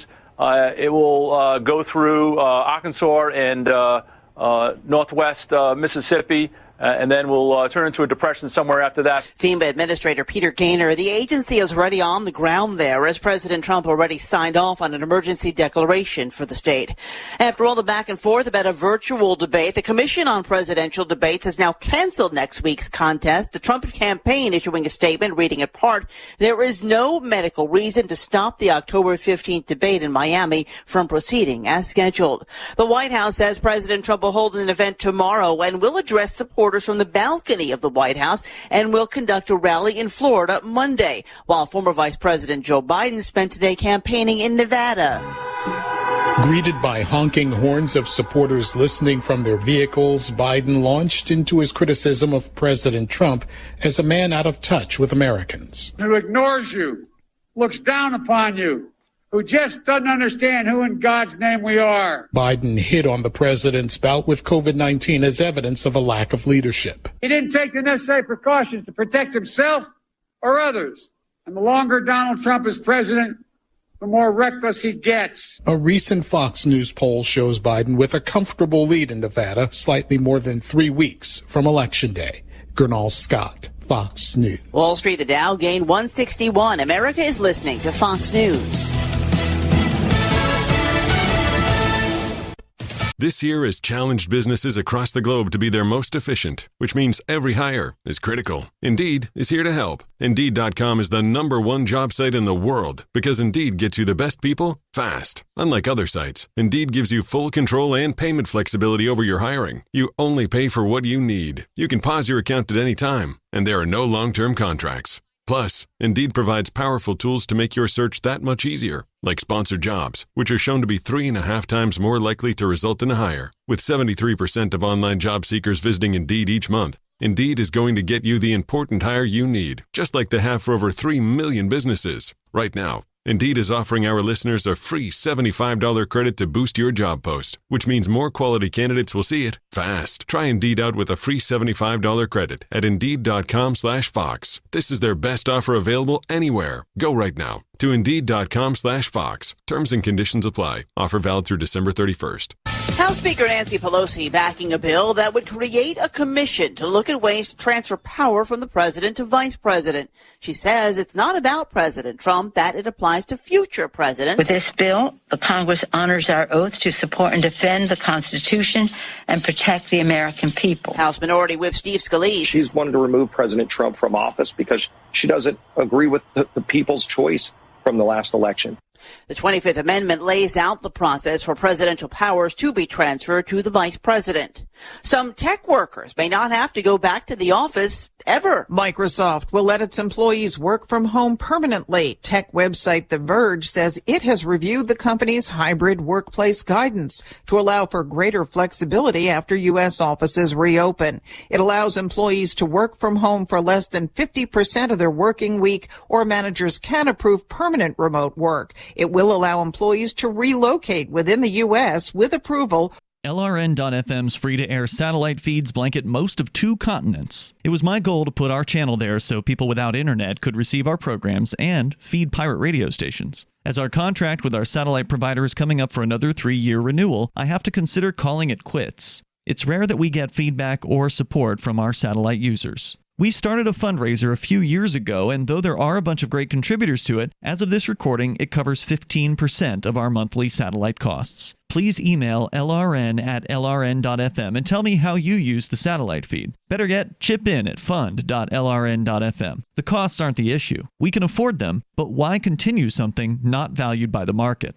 Want to help? You can join our satellite fundraiser for just $2 a month at fund.lrn.fm. If we raise enough to keep both channels on the air, awesome. If we raise more, I'll add more channels. If not, we can shut them down and go internet only. It's up to you. Thank you for your support. Fund.lrn.fm.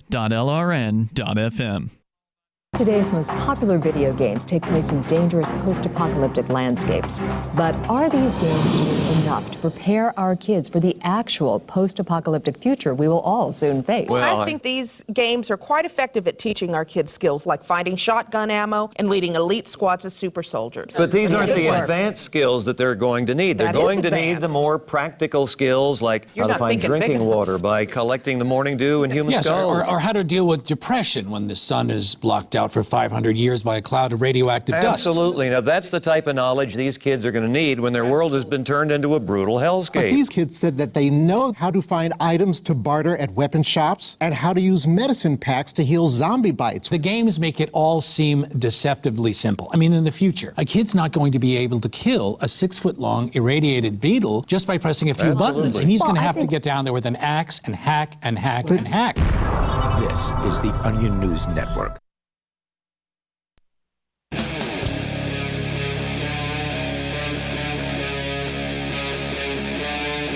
Free Talk Live.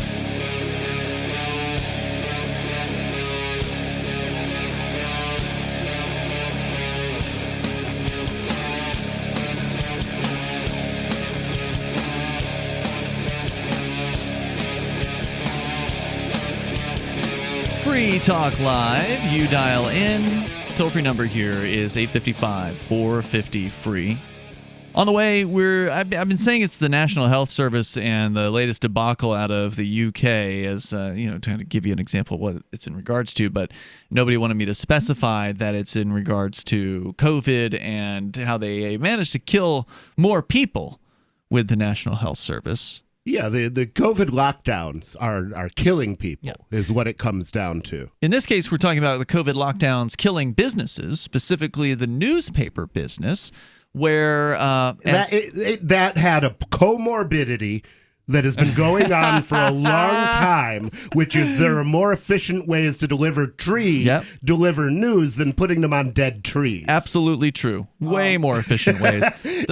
That was another. COVID shouldn't even be on the toe tag for that industry. Well, but the reality is it definitely sped things. The COVID crackdown, the lockdown by the government definitely sped up the demise of some of these papers. And I'll give you the example that our chatter here is calling himself the real Christopher Cantwell in the on-air now chat over at chat.lrn.fm.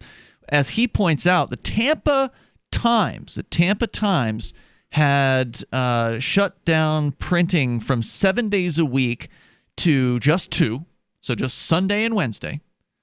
and they cut the paper in half as far as its thickness. So even though they're printing twice a week, the paper itself is half as thick as just one of the daily papers would have been just a couple years prior to that. And he points out that they, in addition to just doing the 2 printings per week, he says this is post-corona. So during the lockdown, that's when they finally made the final cut to go down to 2 days per week. And he said they lost $1 million in revenue in the first month of the corona crackdown just from loss of advertisers. Because fewer people are picking up the paper, the subscription rate basically, or the pass-around rate, the pickup rate went down, into the toilet. Yeah. And so advertisers are like, well, why are we advertising here if no one is actually reading this paper? So we're out. And so now they're literally running on fumes. And they're running up against competition, and as far as advertising goes, right. cheaper advertising rates elsewhere. Like, well, I'm not going to actually advertise anywhere other outlets, but obviously everybody knows the other outlets. Every other outlet online is going to be cheaper than the newsprint.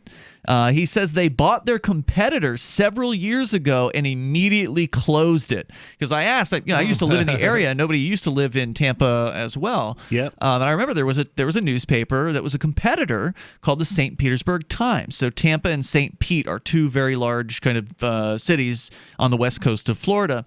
And apparently the competitor they bought was the St. Pete Times. So they bought the St. Pete Times, renamed it to the Tampa Times or the Tampa Times, and they shut down the St. Pete Times. So in Tampa, one of the major cities in the United States, right? Like one of the big cities in Florida, they only have one newspaper. There's no competition now, and it's only 2 days a week. You know what's crazy? Tampa's the biggest city in the United States to ever be conquered by pirates. You know what's crazy too is Florida attracts a lot of old people. You would think that they'd have a readership. They'd have a huge readership. That's an interesting point. Yeah, if they're failing, I wonder. Geez, it's gotta be real bad elsewhere. So let's talk about elsewhere. Where according to the AFP report here on international journalism, international newspaper, this isn't just a U.S. thing, right? Yeah. So it's also in the Philippines. 10 out of the 70 newspapers in their newspaper association have closed for good. The industry's under siege, says one of the folks from the Philippines, and we've all taken bruises. Far from only affecting journalists, the disappearance of print papers deals out pain up the production chain, taking in printers, paper makers, and delivery people. These are also jobs that are going to go away. And people forget about that. Look at what happened with buggy whips. It not only affected the makers of buggy whips, but the people who killed the cows for the leather for the buggy whips. Well, that's right. And Rich, we need to pass a law to guarantee the buggy whip manufacturers, don't go out of business. Yeah. Well, what we really need to do, I think, is finally respond to the candle makers petition, because the makers of artificial light have been suffering for centuries under the onslaught of unfair foreign competition from the sun. The British major British media brands could boast of 6.6 million new online readers in the first quarter in what their industry association said was a new record. So a lot of people moving to online in this corona crackdown, but most have not seen the same bounce in print sales. The coronavirus has become, quote, the greatest threat to the global news industry since the 2008 economic crash, unquote, wrote industry publication Press Gazette, which itself moved online only in 2013. That's some writing on the wall for you, canary in the coal mine, so to speak. Yeah, I mean, I don't understand why anybody's upset about this. You know what amazes me is that they're not using a combination of paywall and advertising. You would think that there's certain articles, like a certain subset of articles that you would charge for, and then there would be another subset of articles where anybody could That's what they're doing. They're doing a unified paywall might work, because my problem is I would have paid a little bit to see this article from the Telegraph that I'm hoping to read tonight, but I wasn't going to subscribe to the Telegraph, which is in London, and normally doesn't have stuff I want. But what if I could pay one subscription fee and have access to all the major newspapers of the world? That might be something I would be interested in. You would think that there would be more of some sort of licensing model where outlets would license each other's content. Yes, and then you would just subscribe to whichever. They have that. It's called the AP. Yes, but there's some truth to this. Okay, I won't respond to that. And they have I'm the not newspaper. Sure they have something similar to what you're talking about with a newspaper. You can get a bunch of different papers. You could do it with magazines. So I bet you there's something like that with newspapers. We had an advertiser here within the last decade, which was an app. I'm sorry, I don't remember what they were called. They didn't stick around very long. I don't know if the apps even still exist. Maybe it does. But the idea was it was sort of like the Netflix for magazines, because like magazines are dying too, right? So they need to get on the digital platforms, and so they would essentially, you paid $10 a month or $12 a month, and you'd get 60 plus magazines, most of which you probably had no interest in, like Cigar Aficionado. You probably not. You don't want that. But if you're a cigar aficionado, you're interested. Yeah, but that's the thing. But there weren't like 60 cigar magazines. There's a bunch of different topics. So you probably aren't interested in all of them. But I bet something like that could exist. You know for how I newspapers. think it probably would work best optimally is if they let you access any article from another source that's linking in, but then they advertise other articles alongside it. And if you click on one of those articles, then have a paywall. Yeah, they need to come up with something, because the time's running out for the print business. The time's running out for the time. Yes. Between 2005 and 2018, some 250 local papers closed across Britain. So just within Britain, 250 newspapers. I'm shocked that they had 250 papers. I know. While today, 1 out of 3 journalist jobs are believed to be under threat. And that's why it's sad to see for people. I mean, it's never fun for somebody to have their job upended. Nobody. I mean, from the outside perspective, we can see this happening. We understand why it's happening. But for the people who are having to change everything about the way they do business, it's frustrating. You got to learn new tricks. You got to learn new industries. You got to learn new skills, and it's hard for dinosaurs to do that, which is why the papers themselves are going out of business. The journalists, the good ones, are going to land on their feet. They're gonna find, like Glenn Greenwald, right? He's the guy who broke the Edward Snowden story back in 2013. At the time, he was working for The Guardian, which is an old newspaper, I think, in Great Britain. And then he was involved. I don't know if he was like I don't know if he's the money man behind The Intercept. Weren't there 2 people involved in starting it, and he was one of them? He was definitely going to go, but he was intercepted. He was definitely the first major news, or the first journalist they hired. I don't know if he was he may have been a founder, but either way. Yeah. But that's an example of somebody who made the jump. He made the jump from old media into a website-based future that's now been around for more than half a decade. So, that's a success. It's certainly possible to do it. You just have to have the skill and the talent and try something new once in a while. Now, whether they're running off of investor money at this point still or not is another question, but he's still there. I would hope not. I mean, if it's taking you more than 3 years, you're doing something wrong. 855-450 free. You can join us. This is Free Talk Live. Pork chop, his coat is very thick. He's an Akita, German Shepherd, Lab, Husky mix. Harold, the Border Collie pit mix, has the most beautiful jet black coat. Stuart, my rat terrier, has fur now where he never had it before. DINOVITE.com. Dinovite will give them a beautiful, lustrous coat. It will make you smile. You get some Dinovite, how happy your dog will be. DINOVITE.com. News from news.bitcoin.com. Document leak shows trillions of dollars of illegal activity by major banks. Alibaba files more blockchain patents than any other company in 2020. MicroStrategy's, a publicly traded company, bought $175 million worth of Bitcoin last week. As little as 2/3 of Bitcoins will ever circulate. Bitcoin.com is your source for getting started with cryptocurrencies, getting a wallet, buying Bitcoin Cash, mining, and all the latest cryptocurrency news at news.bitcoin.com. Join liberty-minded voluntarists, anarchists, and libertarians from June 28th through July 4th for ForkFest 2021 at Rogers Campground in the beautiful White Mountains of New Hampshire. ForkFest happens the week after the Porcupine Freedom Festival, and ForkFest is decentralized, which means no one is in charge. That also means there's no ticket cost. Just reserve your camping, RV site, or motel room with Rogers Campground for June 28th through July 4th. Where better to celebrate Independence Day than around other freedom-loving activists in the Shire? You can relax and enjoy the camaraderie of like-minded people, or you can create whatever experience or event you'd like others to have. If you're planning an event for ForkFest, be sure to let others know in advance. You can connect with fellow ForkFesters via the unofficial Telegram chat or the ForkFest forum. Links to those are on the unofficial website, forkfest.party. Mark your calendar for June 28th through July 4th, 2021. We'll see you at forkfest.party. The Free State Project has reached its goal of 20,000 liberty lovers who've pledged to move to New Hampshire and get active to achieve liberty in our lifetime. Perhaps you're trying to figure out what part of New Hampshire should be your destination.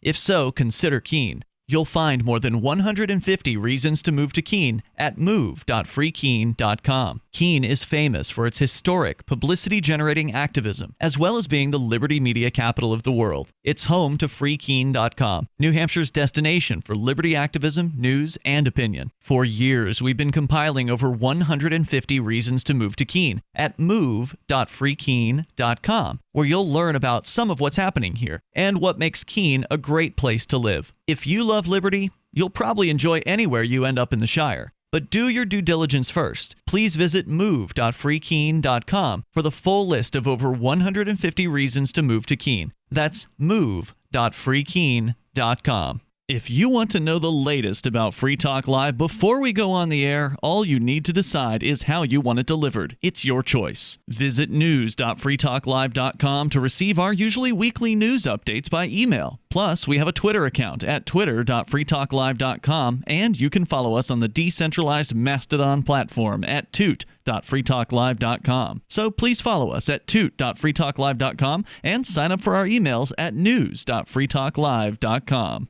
So you've signed the Shire Society Declaration and are planning your move to New Hampshire to be around more liberty-oriented people. Next, sign up for the Shire Society Forum at forum.shiresociety.com. There are a bunch of people there who are already in the Shire, and they want to meet you. If you're already in the Shire physically, you should also come by the forums. Remember, not everyone uses Facebook. New people are signing up for the Shire Society Forum every month, so drop in and say hello at forum.shiresociety.com. Help get LRN.FM into more ears. Visit promote.lrn.fm for a free bumper sticker, flyers, banners, graphics, and more. Promote.lrn.fm.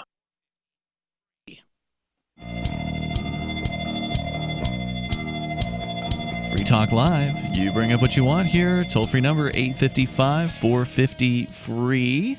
Like freedom. And we just gave nobody access again to the Free Talk Live social media channels, which he had before, but for whatever reason had left. So now he's back. And I still want to say he was a bad boy. Now we're letting him back. He could post. Well, he may be a bad boy, but I'm a bad man. So Ian, Nobody, and Chris here in the studio with you tonight. Also, don't forget, mark your calendar for Forkfest 2021. Yeah, I know it's way off in the distance, but you know what? It's going to be here before you know it. So start planning now. It's not like anything else is probably going to be happening if this whole COVID... If nothing else, put it on the calendar, right? Right, yeah. Mark it in there. June 28th through July 4th. And, you know, if you really want to get prepared, go ahead and contact Rogers Campground right away and book your camping site, book your RV site, book your motel room, whatever it is you want to stay. You got 3 different options there on Rogers Campground. What better way to celebrate Independence Day than to be around other freedom-loving people from the Shire and to be in the Shire and actually be around this community of liberty-minded folks to get a feel for what it's actually like to be here around the clock and around the calendar. So go to forkfest.party and you can learn more about the event there. Again, it's June 28th through July 4th. It's decentralized. There's no ticket price. You just register your camping site and you come enjoy yourself. And if you want to put something on for the attendees, then please do that. But if you want to take it all off, that's okay too. Yeah, you can totally do that. We do have some of that going on too. I didn't see it this year. Did you see that this year? I saw some boobs. Okay. Yeah, I think there was a little bit of it. Good to know. So forkfest.party. Just a little bit more here before we talk about coronavirus. I think we've pretty well ignored corona tonight for a good chunk of the show. My corona. But we're talking about the failure, which was going on before the corona crackdown from the governments, but it's worse now due to the government crackdowns and lockdowns and such. What's happened to American newspapers in the United States, according to AFP's report here, dozens of papers have closed or merged with local competitors just since the coronavirus thing. Between 2008 and 2019, half of all workers in American newspapers lost their jobs. So before Corona, half of the people that were employed in this business had been fired.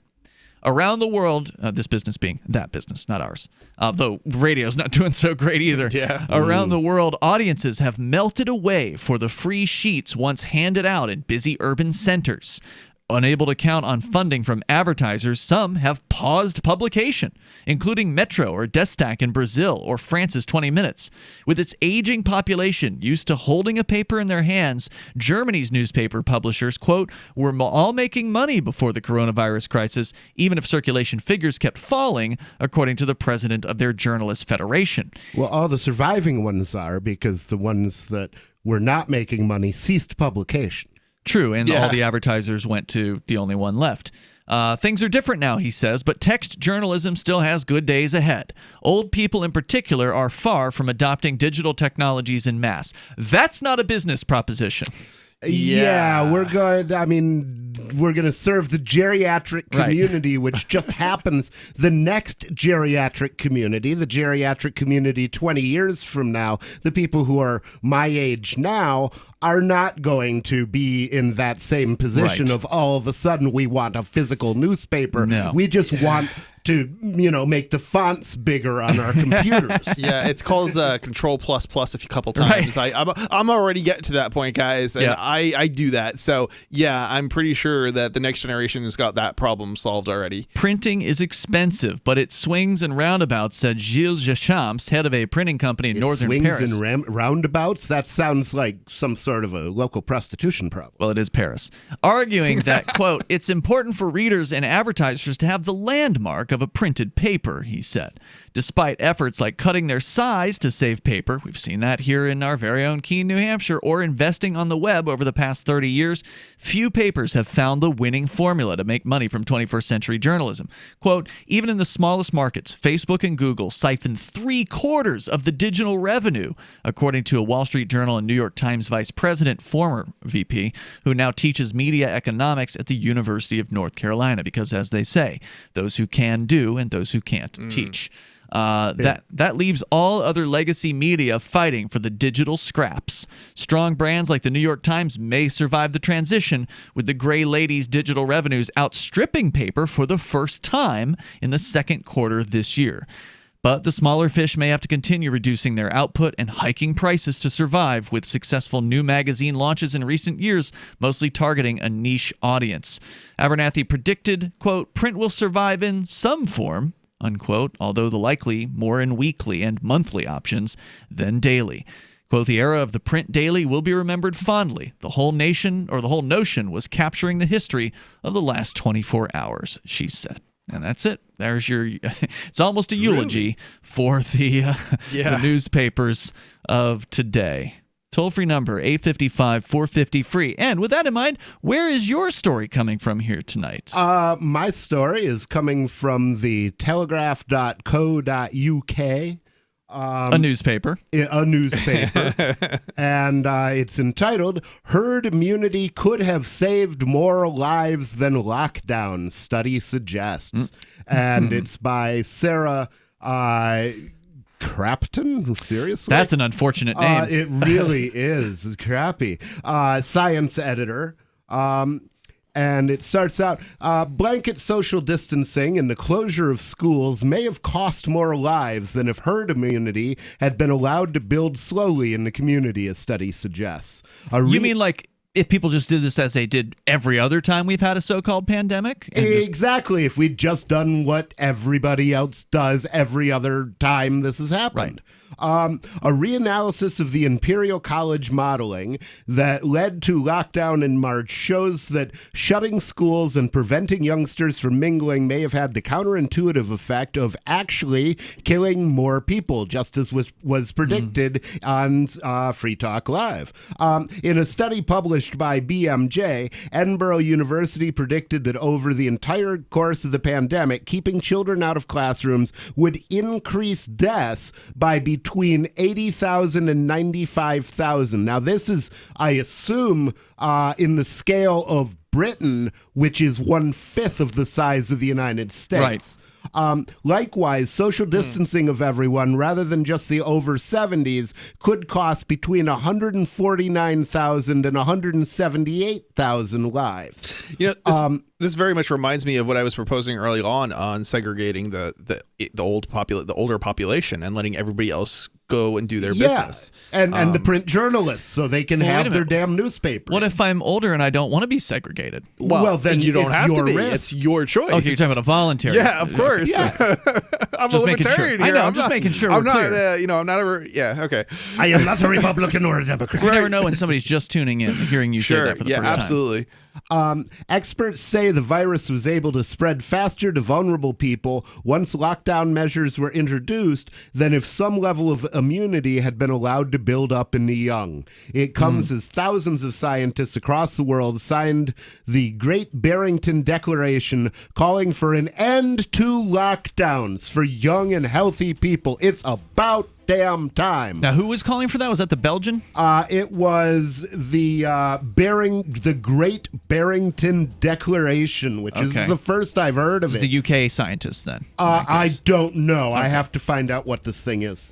Barrington sounds like it's in the UK. 855-450-FREE. That's 855-450-3733. It doesn't have a belch sound to it. I love the belch people. Free Talk Live. Free Talk Live is aired on nearly 200 radio stations throughout the week, and we've been doing this for almost 18 years. You can call in any evening from 7 p.m. to 10 p.m. Eastern to talk about whatever's on your mind. Sure, you can waste your time on Facebook and reach dozens of surly posters, or you can call in with your issue and reach 3 surly hosts. Oh, and nearly 500,000 weekly listeners. The number is 1-855-450-3733. That's 855-450-FREE, as in freedom. Every year, over 1 million fires burn in America. Fortunately, firefighters are on the job, saving life and property, and you can be a part of it. 7 out of 10 firefighters and emergency responders are volunteers. There's no typical firefighter. Anyone can volunteer to serve their community. Volunteering as a first responder is really about having the heart and drive to make a difference where it's needed most. Your community needs you. Are you ready to answer the call? Learn more and find local volunteer opportunities at makemeafirefighter.org. This is Michael Dean from the Freedom Fiends. I've run websites since 1996 and have used over a dozen web hosts in that time. AgristHosting.com is the only one that hasn't broken my heart. Agrist Hosting's uptime and service is stellar, and their DDoS mitigation is the best I've seen. That's important because if you tell the truth in this world, you'll ruffle feathers. And some people will try dirty tricks to silence your voice. No matter what the haters hit us with, Agrist Hosting keeps our websites online. If you have a mission-critical commercial presence or a world-changing activism site, you cannot tolerate any skullduggery. So go with agristhosting.com. Have a WordPress or blog site, but you're not satisfied with performance or uptime? Or just want raw hosting? Want to pay with Bitcoin? Agrist Hosting specializes in high-performance hosting with personalized service. Go to agristhosting.com and click on the button that says Get Hosted. That's agristhosting.com. The new 4th edition of Healing Our World, The Compassion of Libertarianism, will take your understanding of liberty to a deeper level and has over 1,300 updated references, new cartoons, and a foreword by Dr. Ron Paul. With discounts for multiple book purchases, the 4th edition of Healing Our World is a great gift for the liberals, pragmatists, environmentalists, and Christians in your life who think libertarianism is cold-hearted. Get yours today at healing.freetalklive.com and use promo code FTL for a $5 discount. The LRN.FM's social media channels have been revamped. We've eliminated Facebook and focused on other platforms like Twitter and Mastodon, the decentralized alternative to Twitter. On our accounts, you'll find posts from multiple LRN.FM show hosts together in one place. Follow us on Twitter at twitter.lrn.fm, or better yet, move to the decentralized Mastodon social media platform at toot.lrn.fm, toot.lrn.fm. I think you'll like it. We have some good news. The indictments against Ross Ulbricht in the District of Maryland were dismissed with prejudice, meaning they can never be refiled. This is especially good because those indictments contain the only charge ever made that Ross engaged in murder for hire. This was a serious allegation that Ross Ulbricht denies. It was never prosecuted or ruled on by a jury, but was trumpeted by the federal government and the media as if it were proven fact. The Maryland court held these indictments for almost 5 years, poisoning Ross's case and leaving him under a cloud of unproven allegations. allegations. As explained in Ross's appeal to the Supreme Court, the fact that the judge used these allegations to give Ross a draconian sentence of double life without parole violated his Sixth Amendment right to a jury trial. Judges are required to issue sentences based on convictions decided by a jury, not unproven allegations never even charged at trial. Although this is a positive development, the dropped indictment will not set Ross free. Now, a presidential pardon is Ross's only hope of freedom. Sign the petition at freeross.org. freeross.org. Some of our live shows are streamed in HD on Twitch. Please follow and share at twitch.lrn.fm. That's twitch.lrn.fm.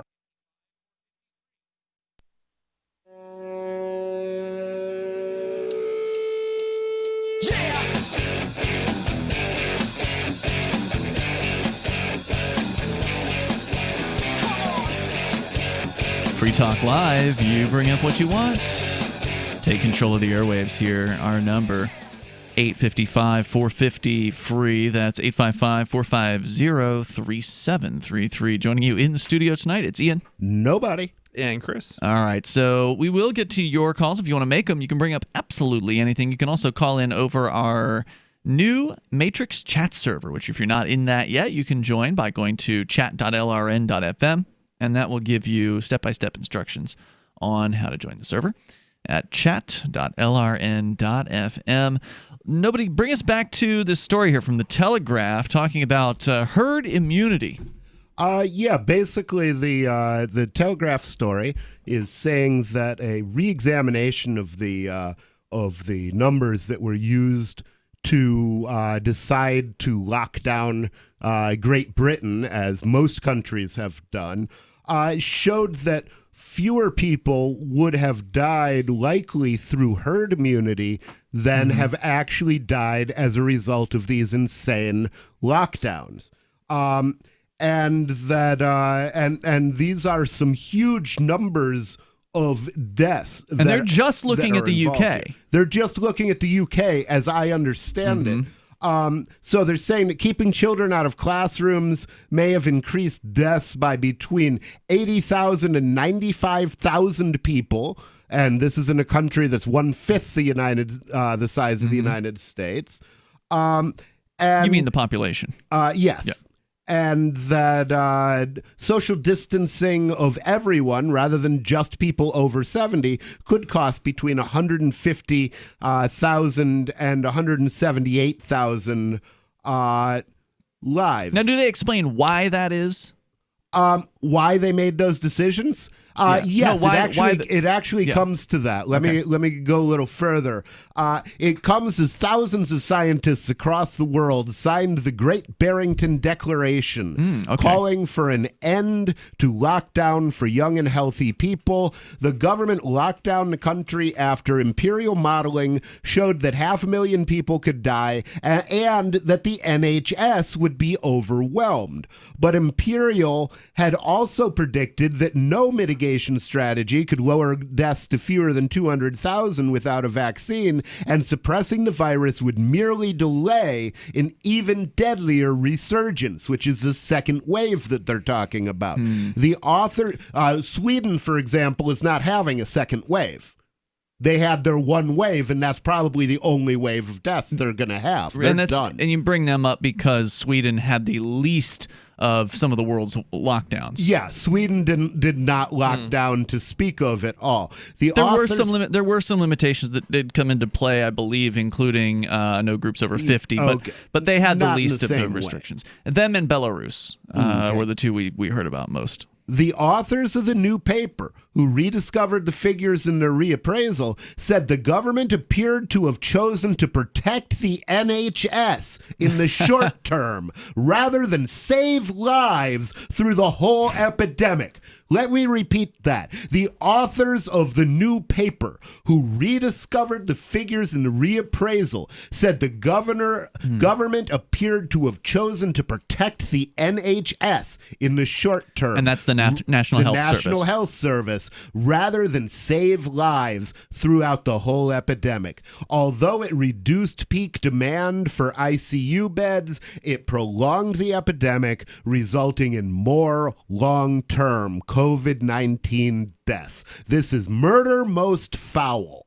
Wow. Lead author, on the level of hundreds of thousands of people. Lead author Graham Ackland, professor of computer simulation at the University of Edinburgh, said in March the government had to make a decision. Did they want to save lives or beds? Lockdown does mean that the number of deaths go down, so there is a short-term gain, but it leads to long-term pain. If you had done nothing, it would all be over by now. Yeah. It would have been absolutely horrendous, but it would be over. It wouldn't even have been completely lunatic to do nothing. Yeah. Okay. And now by the way, that Barrington Declaration you're talking about, currently at 191,978 signatures, all professionals within the medical field, from what I understand. Interesting. Figures showing the dangers of closing schools and blanket social distancing were reported in the original Imperial paper, but many experts did not notice them, it is claimed. I talked to people on SPIM and SAGE, I don't know what those are, and they hadn't seen them, said Professor Ackland. The Prime Minister's spokesman said, "We have considered the full range of scientific opinion throughout the course of this epidemic and will continue to do so. But my question for the Prime Minister, will you continue to prioritize the NHS's budget over human life?" Of course they will. It's a government bureaucracy. Actually, I got to correct myself here. It looks like I was seeing general public in here, and I thought since it was doctors, it was like a public practitioner or whatever. But no, these are not all doctors. So it's I guess anyone can sign this declaration, the Great Barrington Declaration. So hopefully they will go through those numbers and sort out which ones are actually physicians and doctors. It does identify them. Yeah, as you're scrolling through the signatures, it shows medical practitioner, and medical and public health scientists, etc. So yes. You know, it's actually interesting. If they had done nothing and it had affected the elderly population, that could have actually had an economic benefit to the economy potentially. Yeah, but not nobody wants to whack grandma. I'm not suggesting. Money. Yeah, I'm not suggesting that like that's a good thing. Okay, let me not say nobody wants that. It is not a good idea to whack grandma to save money. But that's what the National Health Service does, and these other socialist medical systems. They have a disincentive to help elderly people and an incentive to help the young. So if you've got, you got a budget. You're a socialist system. You are giving free health care out to people, but it still costs money. Ain't nothing free. Right. You still have to decide, okay, well, we've got this old lady here. She needs a double heart bypass transplant, and we've got this young person here who needs a double heart bypass transplant. We can only give one of them out. We're going to give it to the younger person because he's still paying taxes. Right. That sort of thing happens a lot. And that's why a lot of older people from Canada will travel to the United States and pay cash for their healthcare services because they're not getting what they've been told they're going to get. Living in Ann Arbor, I saw that all the time, that people would come from medical tourism because University of Michigan Hospital is a great hospital. It's right there at the University of Michigan. We're right across the border from Windsor, which is more or less the armpit of Canada. Right. And so, people would come across and they would get their health care here. Right. And apparently get it very good and pay cash. It's not cheap here, but it's available. You can get it. You don't have to wait as long as you do in Canada. And it could be made so much cheaper if you got rid of patents, you got rid of licensing, you got regulations, and instead had professional associations that could certify. There's been an attempt to reduce the number of doctors out there. So it's not, it's they're just not graduating, the number that they could graduate legitimately. I've found twice, once in the 70s, cartel, or once in the 80s and once in the 90s, that the AMA literally lobbied the government successfully to force to have the government force medical schools to cut their enrollment, in one case by 17%. Now imagine how much cheaper it would be to get medical care if every one of the last 30 years 17% more doctors had been created. This is why government's a bad thing. They suppress free market competition, and so all the things that people like to blame on, the capitalism is usually actually because of government. It's because a lot of corporatism, a lot of favoritism going on there. Getting rid of it would be the best thing for us. Coming up, since we're over in the UK and Europe, you've got a story out of France, Chris, about freedom of information, business owners being arrested in France for just letting people on the internet. Yeah. We'll explain that coming up here. Wow. This is Free Talk Live. Silver has always been nature's very own antibiotic, and only one system allows you to generate an endless supply of natural silver solutions. SilverLungs.com. You'll find no wild claims or pseudoscience, just a lifetime of nano-sized pure silver solutions. The Silver Lungs generator allows you to make your own, so stop paying for silver solutions. The unique lung delivery system targets respiratory infections where other silver solutions simply cannot reach. See the Silver Lungs generator and lung delivery system at SilverLungs.com. That's SilverLungs.com. Hey everybody, confused about staying healthy in a crazy COVID culture? Me too. But listen, after all the research, all the conflicting studies, after all the squabbling, there's one thing almost everyone agrees on.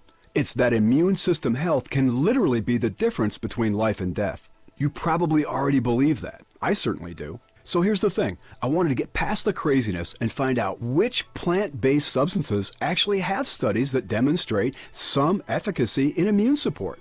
Now, you'll have to sign a waiver, but you can check out what I've discovered at StrongerDefense.com. No cures or treatments there. Instead, little-known but shocking immune system research and a breakthrough immune support product based on that research called Immune 10X. And the best part? You can go to the Stronger Defense website right now and claim your own supply of Immune 10X without paying anything today.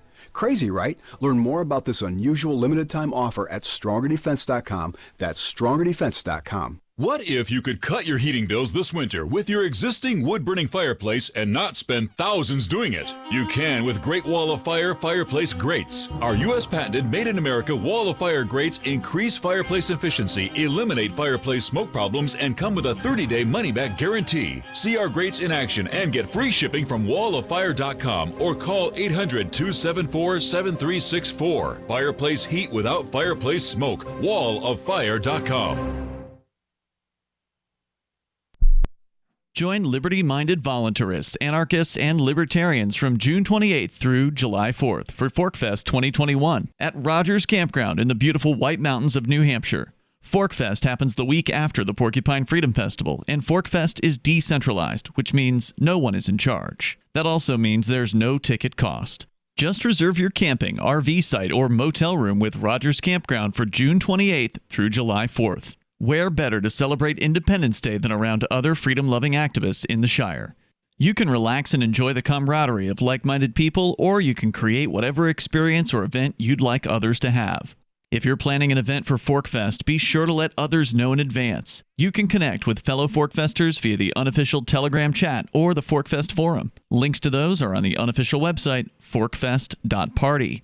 Mark your calendar for June 28th through July 4th, 2021. We'll see you at forkfest.party. There are lots of ways to listen to Free Talk Live. Our podcast has been around since podcasts began, and now the FTL feed is loaded with content besides our full show archives. Did you know that we make it easy for you to customize your podcast subscriptions? We have different feeds, one that includes only our full shows, one with just the Daily Digest, and our main feed that includes everything. You decide what you listen to. It's quick and easy to customize your feeds at feeds.freetalklive.com. That's feeds.freetalklive.com. Cell 411 is a free app for Android and iOS that replaces government-controlled 911. Cell 411 allows you to preset a group of friends or private organizations to show up at any emergency. Cell 411 is a nightmare for the state because it proves their so-called services aren't needed. Cell 411 has had thousands of installs, and of course it's covered by the BIPCOT no government license. Cell 411 because your friends won't shoot you when you're in trouble. Without the government, who would build the emergency services? You and Cell 411. Get it today at getcell411.com. Love what we do? Please help support our international satellite channels at patreon.lrn.fm. That's patreon.lrn.fm.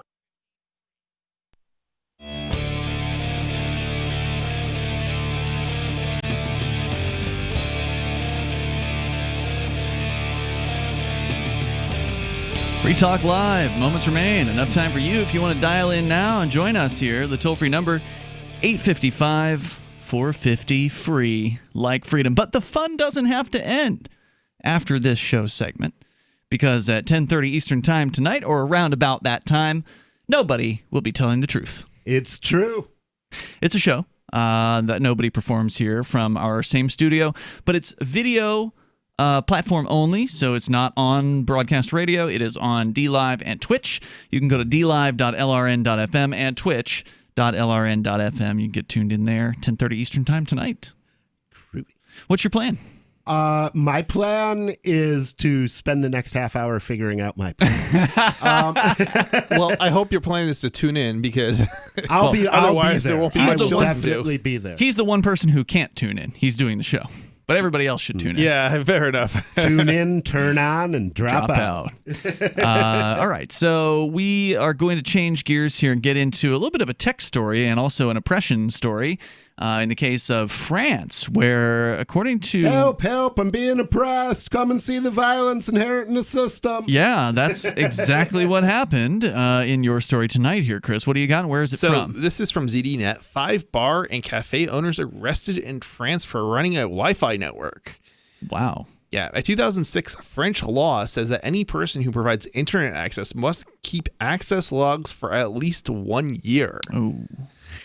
In one of the weirdest arrests of the year, at least 5 bar and cafe managers from the French city of Grenoble were taken into custody. So they physically took them into custody last week for running open Wi-Fi networks. And you know what's scary is this isn't just France. The same, there's a similar law in California as well that they've run after people for. Yeah. Wow. Wi-Fi networks at their... That's a First Amendment violation. A for sure. huge one. Open Wi-Fi networks at their establishments and not keeping logs of past connected users. I want to know what they're supposed to do with those logs anyway if they don't log who's actually, using what connection, right? Like, I wonder how specific they are too, because I would love to encrypt those logs and then destroy the key that it's encrypted to, destroy the private key. So yes, I've got the logs. It's just encrypted to somebody, to a key that doesn't exist anymore. Let's back up a moment. So the way the logging usually works on routers is it records a MAC address, but you don't know who that MAC address is associated with. So like, even if they had turned the logging on a router and it had been open to the public, unless there was some sort of login that was required where the person somehow give an email or right. But even something. then it's like nobody provides, legit info. So it's like they still don't really have, a way to go back and figure out who accessed what website anyway. Well, they do, in that if people are promiscuously attaching to Wi-Fi nodes, maybe in government buildings, they're very carefully tracking who connects and who's associated with what. These are bar owners, MAC though. address. But the thing is, those same MAC addresses are being broadcast all over the place. Right. In other places you're saying that they might have the MAC address. So maybe they could then use an external database cross-check it. The same way they de-anonymize blockchain transactions. Sure, theoretically, but wait a minute, are these bar owners or are these internet cafes? Internet cafes and bar owners. Because I was going to say, if you're a bar owner, you probably have no idea this law even exists, right? Oh, and that's one of the problems, actually. So these bar owners did not know. There's a trade association, apparently, of some kind that sends out warnings to bar owners and cafe owners and things to let them know about laws that they need to be compliant with, and that nothing has ever been sent out. Right. So they didn't even know that this law existed. Since 2006. Yes. Yeah. So they didn't even know this law existed, and there was no way to be compliant with it because they didn't know it existed. And so now they're just coming in and randomly arresting, bar owners. But it was all in one town, you said, was where they targeted all of these people. So, I mean, if they keep doing this, they can probably arrest a ton of owners, because this was like 5 or 6 people in just one town. Yeah. The bar and cafe owners were arrested for allegedly breaking a 14-year-old French law that dictates that all internet service providers must keep logs on all their users for at least 1 year. According to local media reports, the bar and cafe owners claimed they were not aware that such a law even existed, let alone that it applied to them, as they had not received notifications from their union, which usually sends alerts of industry-wide legal requirements. So, yeah, they literally did not know. Well, that won't be a defense. It won't be. No, it's okay if the police don't know the law, but if you're a bar owner, you should be spending years studying law. Yeah. No, you just want to open up and serve people drinks. You don't want to spend a bunch of time looking through tomes and tomes of information and trying to understand what these words say, because laws are written to be confusing on purpose. Yeah, because then you need lawyers. Right. And lawyers write the law. And they're literally talking about throwing people in cages now. Yeah. According to the French law number 2006-64, they now risk up to 1 year in prison, a personal fine of up to 75,000 euros, and a business fine of up to 375,000 euros. I mean, they're basically if they actually you're out of business. Yeah, it's over. Yeah, that's it. You're going to prison. You're out of business. Yep. Connection. All for sharing a Wi-Fi access point. What are you in for? And sharing the Wi-Fi. crazy thing is that there are things called anonymous networks or a Tor and similar. Tor is not the only one, but it's one of them, and you can connect to the internet anonymously. So even if somebody had connected to this internet and they had logged it, it wouldn't necessarily mean that they would be able to identify them, because it anonymizes your normal internet connection. So it's basically this stupid law. They're just punishing the ignorant. That's all they're doing here. They're not protecting. As you point out, somebody that knows what they're doing on the internet, who wants to protect themselves, has tools at their disposal. You mentioned Tor. There's some other ones. VPN maybe as well. On top of that, and these are well-known tools. They're not they're advertised all over the place. It's not a VPN especially. So this whole idea is just. So they can circumvent this, even if the bar owner puts restrictions in place. Right. The restrictions can be circumvented. So all they're doing is they're rounding up ignorant people and they're punishing them. Yep. It will change nothing. Connection logging is a feature supported on most commercial routers, although I suspect a lot of bar owners are not using commercial routers. It has been added for they just cost more money. And when you're talking about a bar, you're not talking about like a huge convention center that might make sense. And even in huge convention centers, I've seen them use not commercial routers, right? So just regular home consumer routers that I've seen them use, and that is possible. To up to probably at least a certain extent.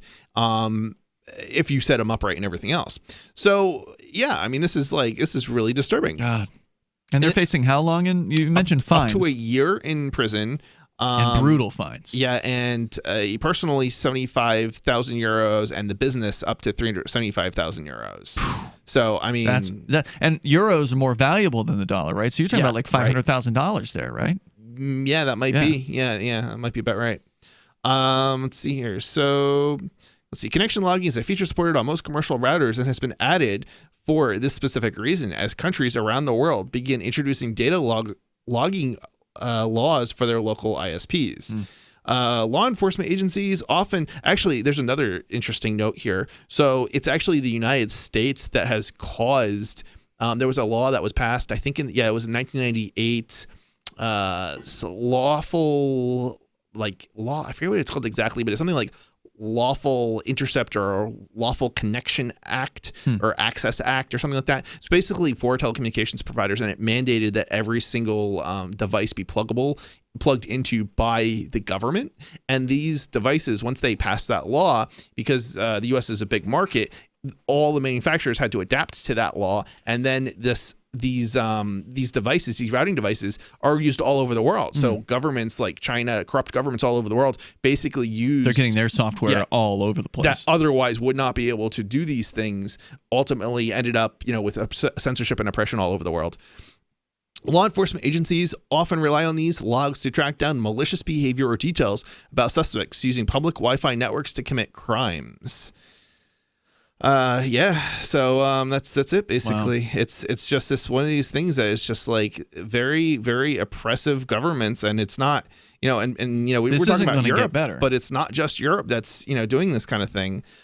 This is something that is actually happening in the United States as well, in California. I don't know what other states. I've never seen any other state that has passed a similar law. I think there might be one or two, but fortunately it hasn't. I haven't seen any wide scale. But just the fact that it has happened in the United States. Are you doing your show tomorrow? Yes, I am planning to do a show tomorrow. Okay, cool. So Freedom Decrypted. You like that kind of news? You like Chris's perspective on it? You can get a lot more of it. freedomdecrypted.com. There's back episodes that go back for what, two years? How long has it been now? Yeah, 2 years. Maybe 2 years. Yeah, 2 years. You do a weekly show. You took a couple weeks off recently. You've been dealing with some tech issues, but I have. You're back. Yep. 5 p.m. Eastern time tomorrow. Check him out at freedomdecrypted.com. Later tonight, 10:30 p.m. ish Eastern on dlive.lrn.fm. You got Nobody Tells the Truth, so stay tuned for that. Also on our Twitch channel at twitch.lrn.fm. We will see you tomorrow. Online in the meantime, freetalklive.com. Remember when you first heard about Bitcoin? How long did it take you to realize this little project would soon change the world? Do you kind of wish you had got involved sooner? Well, now is your chance to be a part of the next revolution in money. Intercoin is working to finally make crypto go mainstream. It's designed to be scalable enough to support everyday payments and even elections without the state. Bitcoin was originally supposed to be a peer-to-peer cash system, the way we would all pay one another without having to trust any third party. But instead, over time, it mostly became a store of value. That's because every 10 minutes, the Bitcoin network must put all transactions into a block, and that block can only hold so much. If crypto is to become mainstream for people to use it for everyday payments, we need a new architecture, one that is as secure as Bitcoin while being far more scalable. Check out intercoin.org to find out more and maybe pick up some of those coins for yourself. Are you a cryptocurrency advocate? The Crypto Tip is the ideal outreach tool to help new people discover cryptocurrency. It's a printable business card-sized tip that you can give to service providers, preferably in addition to a good cash tip. When the server scans the QR code, it'll bring up an explanation of cryptocurrency, how to install a wallet, and allow them to claim the tip. If they don't claim the crypto, you get your tip refunded to you after a time period you specify. Plus, if they do claim the tip, you get an email alert. Create as many tips as you want at cryptotip.org. That's cryptotip.org. What if you want to hear the latest episode of Free Talk Live, but all you have is your phone, you forgot to download our archive, and you have no data connection? You can call our Listen line at 641-793-0191. That's a long-distance number, so you may incur charges. If not, listen as long as you want. 641-793-0191. The Free Talk Live Listen line, 641-793-0191. The latest episode of Questioning Authority is next after the news on the Liberty Radio Network at LRN.FM. It's weekend. I'm Lisa Lacera, Fox News. Hurricane Delta is now a Category 1 storm as it moves inland along the southwest coast of Louisiana with winds now at 90 miles per hour. Governor John Bel Edwards says the effects of it will be felt for several days. The storm is moving relatively quickly from the time it hits the shore to about to when it leaves the state. Should be about 14 hours. As we remember with Hurricane Laura, once the storm has passed, there will still be threats to people's lives and safety. Hurricane Laura slammed into southwest Louisiana 6 weeks ago, killing at least 27 people, and residents of the Lake Charles area are still dealing with the impacts of it. The second scheduled debate between President Trump and former Vice President Biden officially called off. The Commission on Presidential Debates said in a statement it will now turn its attention to the final debate on October 22nd at Belmont University in Nashville, after the commission announced a virtual debate following the president's COVID diagnosis. The Trump campaign said at first it would not participate, opting for their own rally. The president's camp changed its mind once doctors cleared him for in-person events. But Biden, in turn, had scheduled a town hall on ABC for that night instead. The final debate happens 12 days from Election Day, and as many Americans continue voting by mail. Gernal Scott, Fox News. The Trump campaign issuing a statement reading in part, there is no reason there shouldn't be 3 total presidential debates as Joe Biden originally agreed. Power company PG&E says fire investigators looking into the cause of the Zog fire that killed 4 people in Northern California last month have taken equipment belonging to the company near where the fire in Shasta County started September 27th. America is listening to Fox News. 2020 hasn't let up, but we have to keep this economy rolling. NetSuite will help your business make that happen. That's why over 21,000 companies, including Boll & Branch, makers of the world's softest sheets, choose NetSuite by Oracle, the world's #1 cloud business system. NetSuite gives you visibility and control over your financials, HR, inventory, e-commerce, and more. Everything you need all in one place. We talked to David Reed, CFO of Boll & Branch, about how they use NetSuite. Before NetSuite, we were stitched together with spreadsheets and hope. Now I have only one source of truth for our financials, HR, inventory, and supply chain. Because NetSuite is cloud-based, working from home didn't change a thing. We're still bringing affordable luxury into homes all across America. I'm now closing the books 5 to 10 times faster thanks to NetSuite. Let NetSuite show you how they'll benefit your business with a free product tour at netsuite.com/Fox. Schedule your free product tour right now at netsuite.com/Fox. netsuite.com/Fox. More coronavirus closures across Europe. Bars in another 4 French cities will have to close from tomorrow, following similar moves in Paris and Marseille earlier this month. The French government says hospital emergency beds are filling up quickly with coronavirus patients. Meanwhile, in Spain, the government has invoked a state of emergency to impose a partial lockdown in Madrid. Local leaders had been blocking the plan, complaining it would be disastrous for the city's economy. In London, Simon Owen, Fox News. The British government will pay 2/3 of the salaries of workers in companies that close because of coronavirus restrictions expected to take effect next week. The Treasury Secretary said taking the action to prevent mass job losses in pubs and restaurants in parts of northern England. The UK has more than 42,600 confirmed deaths from the virus, the highest in Europe and number 5 in the world. Another delay in getting Broadway shows in New York City up and running. The show will not go on. The coronavirus keeping the bright lights of Broadway dark. The word coming. This is the Onion Week in Review. Thousands of outraged meth addicts urged the federal government this week to address the nation's growing spider epidemic. During a marathon 72-hour meeting under the Roosevelt Bridge Monday, tweakers from across the nation drafted a 45,000-word proposal to kill all the acid-shooting spiders before they develop the powers of mind control or, God forbid, flight. We can't ignore the spiders any longer. The government has to... There's a spider here!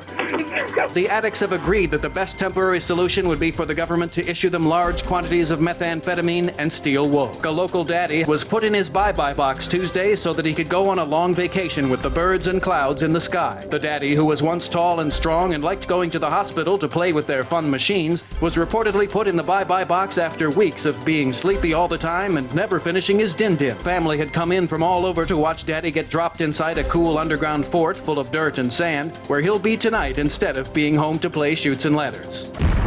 This is the Onion News Network. Thank you, Jode. I appreciate you taking up this issue. Berto, if a man ain't cooked crisp on the Hellfire Desert, ain't he ought to be left on his own? Well, right, Jode. Immigrants are desperate for a better way of life. We need the strongest of these crude backward browns to keep us all alive. I see the ones that can swim the Rio Grande, too. Berto, you swum that border river to get here, ain't you? Jode, not all Mexicans came here by swimming the Rio Grande. No. I got sympathy. I crossed Huron Lake in the barrel myself using hands as paddles. Lived off the carp. What jumped at me? Now, you swum that river, ain't you? Jode, actually, I was born here. What you know about hard work? Ain't never swum no river. Many immigrants, I say you ain't never knowed a man till you seen his teeth. Show him your teeth. Too many teeth rotting out shows you're dishonest in the mind. You got strong manful teeth, Barto. I apologize. This is the Onion News Network.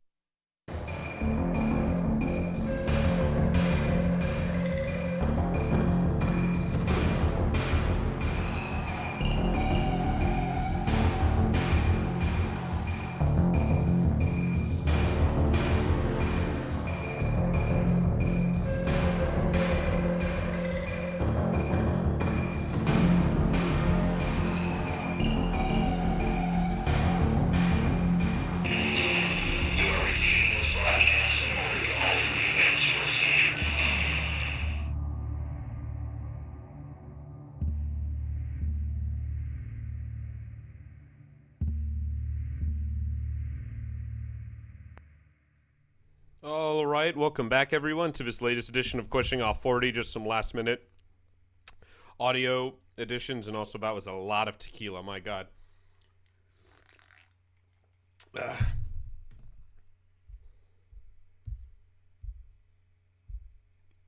And of course, I forgot to hit the timer to begin the episode, but that's okay. So welcome back, everyone. Got a lot to talk about today. Where to begin? Yeah, you know, I'm actually happy with my decision to not have done a debate stream last night, because one, like, you know, a lot of people were doing it, and, you know, a lot more talented, more people with more followers and subscribers are doing it. So I figured, you know what, and also, I mean, not just that, because usually that doesn't stop me. What really stopped me was, I mean, I could either do a show or watch the debate. I mean, I could do both, but I would enjoy neither. So I said, you know, I'm just going to sit back. I'm going to order a pizza. I'm just going to sit there and watch it with my dad, and we had a good time. And my number one fear was that the debate was going to be boring, but that was not it at all. It was Trump was way better than I expected. I figure he would have listened to Jared or Ivanka, and he would have tried to have been presidential for this first one, and he would have gotten, like, just totally creamed by Biden, who I highly suspect was on adrenochrome or some other sort of drug when he was doing the debate, because, mind you, Biden refused to take a drug test. He refused to take a drug test. And you have here him the night of a debate, right, where he refused to take a drug test that was barely in any news, because, you know, most of the news agencies are covering for Biden, especially Fox, right? As we're going to see, Fox News is into the, right-wing demagogue that people always accuse it of being. So we're going to get into that. But here we go. So Joe Biden tweets out, and when I saw this, I think it was on, Tucker Carlson's show that they showed this, my fucking jaw dropped. I was dumbfounded. And the tweet says, "It's debate night, so I've got my earpiece and performance enhancers ready." And so you see here, you know, the earpiece is just some, you know, pair of iPhone earbuds. And then his performance enhancer is a tub of Jenny's ice cream, salted peanut butter with chocolate flecks, which actually which sounds very good. I've never had Jenny's before. Usually I get the other kind, that kind of come in a, when I go to a co-op and have fancy ice cream, which, I mean, it isn't too expensive. I mean, you really shouldn't be eating that much ice cream anyways, but if you get, I think it's like for $5, you could get like a half a liter or maybe just like a pint or something. I mean, it's, a decent amount, right, if you're reasonable with ice cream. So now people might be saying, all right, Vincent, what's a big deal about ice cream? What's that a code word for? And ice cream, I highly believe, is a code word for adrenochrome. Because Biden was looking, I mean, you know, he normal, and we're going to show the difference. I mean, today you could tell he had a crash, right? Because he to his credit, he actually did some sort of campaign event, and he just looks totally worn out, just totally. It's like if you're rolling, right? If you're at like a rave or a party, or if you're at Fork Fest, and you take, hypothetically, you take something like MDMA. Basically, it like floods your brain with all of the chemicals and stuff. It makes you feel good. And I forget what it has to do with like serotonin or dopamine or whatever. And things feel amazing. And then the next day, your body's depleted of all of those chemicals. So you crash very hard, and it's not a good experience. And so it looks like Joe Biden crashed. But so here we go. Yeah, ice cream as his performance enhancer. And now, where has ice cream come up in the past? If you might be like, all right, Vincent, this is way too crazy even for you. Here we go. Now, I played this before on the show. This is his VP candidate who, oh my God, just look how fucking demonic she looks with those, the clown makeup lips and those big teeth. Oh my God, and that fake smile too. Looks like it's like the uncanny valley. And here, I mean, this is a perfect thumbnail I should use. Even Obama's freaked out by it. I mean, Obama has to allegedly sleep with Michael, and even Kamala Harris makes him uncomfortable. But here we go. So this is them talking about Joe Biden's obsession with ice cream. So tell me about Joe and your relationship with Joe, and what do I need to know? Like, what's the thing about the ice cream? He loves ice cream. Tell me about that. Ice cream is big. This woman is so fucking. It's something just so off-putting about her, but I just have to laugh. It's like this awkward thing. Pasta with red sauce. He can go deep on that. He really does like those aviator glasses. He knows he looks good in them. But look, the main thing to know about Joe is that Joe has never lost his sense of why we do this. And to stay out, to line our pockets, and now to stay out of jail. We do it because of, for him, memories of his family back in Scranton, and then the people of Delaware that he represented, the folks on the Amtrak train he met each and every. The kids underneath the pizza place that he'd visit every other day. Every day, he's constantly aware that is why we do this, and that everything that comes up, his focus is going to be how's that going to help. Who sits like that anyway? See, he's doing a triangle with his leg, so he's signaling. Those people who sent him. Oh yeah, and Mr. They say Obama's so smart. He's like this master Harvard orator.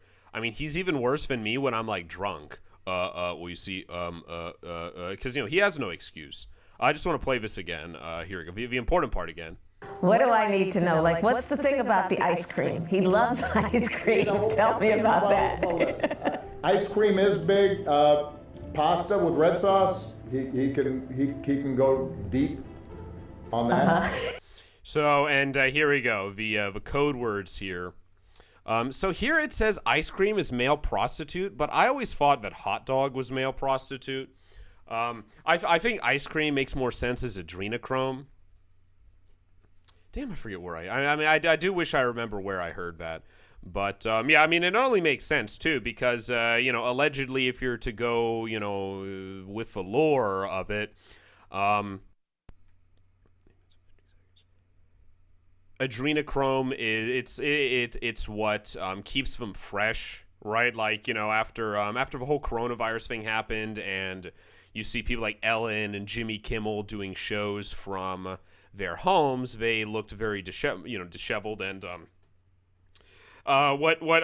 some people try and debunk it as saying that they just don't have their makeup people there, which is true. It's certainly possible, but other people, they allege that it's because they don't have a supply of adrenochrome anymore. And there's that's all I'm gonna say, just because it's speculation. But I think it's once you see Joe Biden at the debate, if you've seen it, you could tell he's high on something.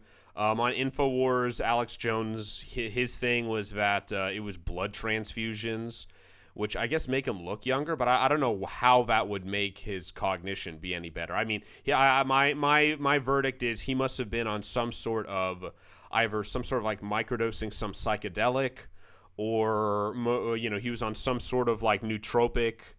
Because mind you, with people like this, people who are rich and connected, they have access to medicine and shit that we've never even heard of, that we could only dream about.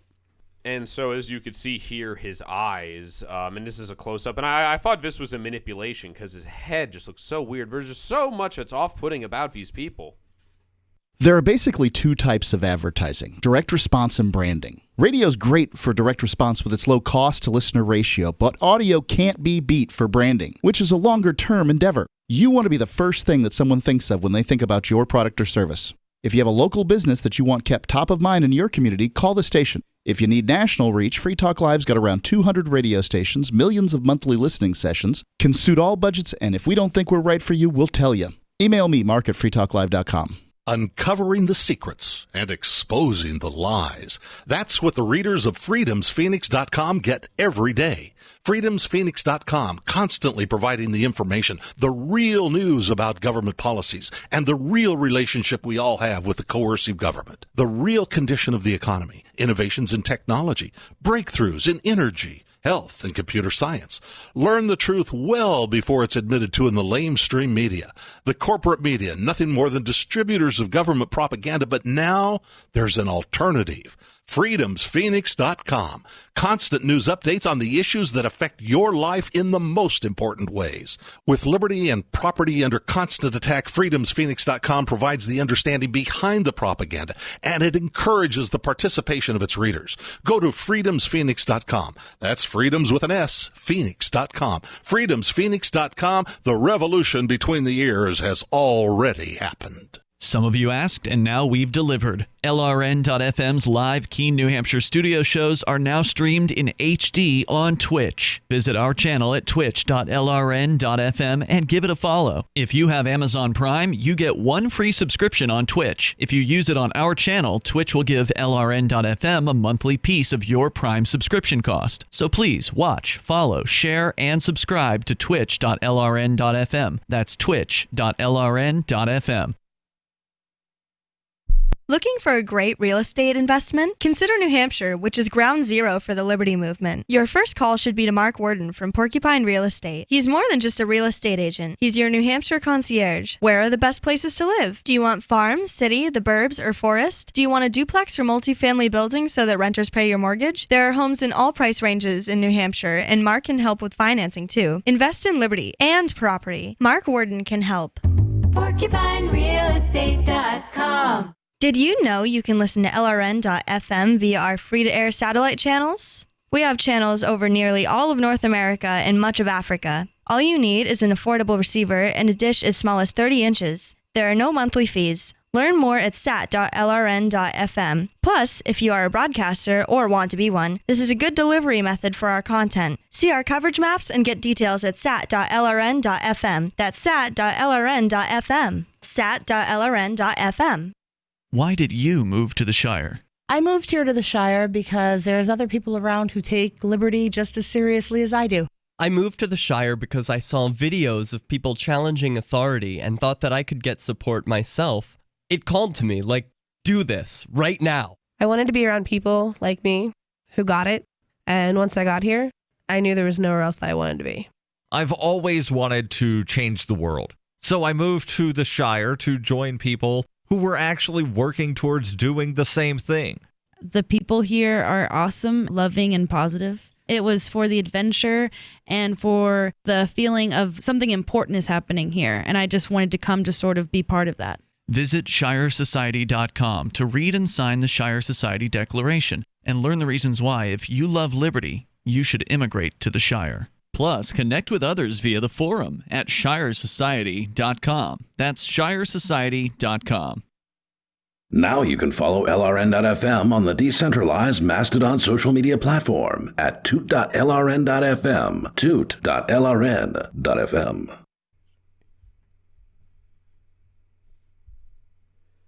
So here we go. This, and as I said, I thought this was fake, right? Because his forehead was so big in this, but yeah, this is him. And when I was watching it, right, I was watching it on Fox News Cable, right? You know, this is my dad's place, and he has cable news, and that has Fox News. And I'm looking at Joe Biden's eyes because I'm thinking, okay, he's high. What's he high on? And I try and look closer, and it was just so black. It was all black. Like with Trump, you could actually see some white in his eyes. And I mean, I certainly think it's within the realm of possibility that Trump was high on coke or Adderall or did something, right? Because I mean, I figure, like if I was Trump and I was, as petty and childish as he was, if Biden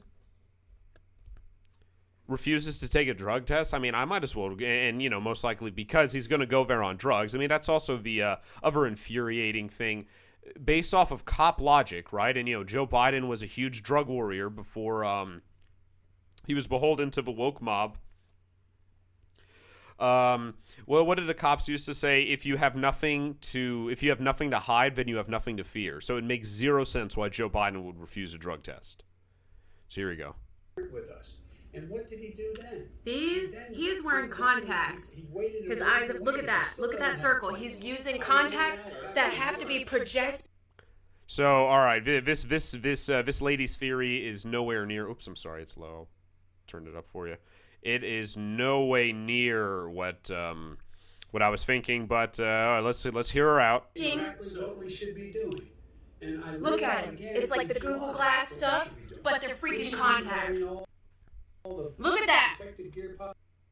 Okay, and his eye look a little bit red too, and we've seen I don't have to look it up. We've seen plenty of footage of Joe Biden with just like his eyes are bleeding, and he had something called a cranial aneurysm, which sounds incredibly painful. I'm sorry he had to go through something like that, but I think it adds more suspicion to concerns about his health. We should be providing the money the House has passed. I swear, somebody. So, where's that? No. Oh yeah, and so now Chris Wallace too. So Chris Wallace, his dad apparently was I don't think it was George Wallace. I think it was someone else. But Chris Wallace has been in journalism field for a long time, and so now this is him many decades ago. Down there on the floor right now with Chris Wallace is someone who has prospered enormously during the years of Reaganomics. Chris Wallace, who do you have? Well, that's right, Tom. One of the interesting things about any national convention is the surprise in people who show up. Okay, and this audio was taken, I guess, in the 80s.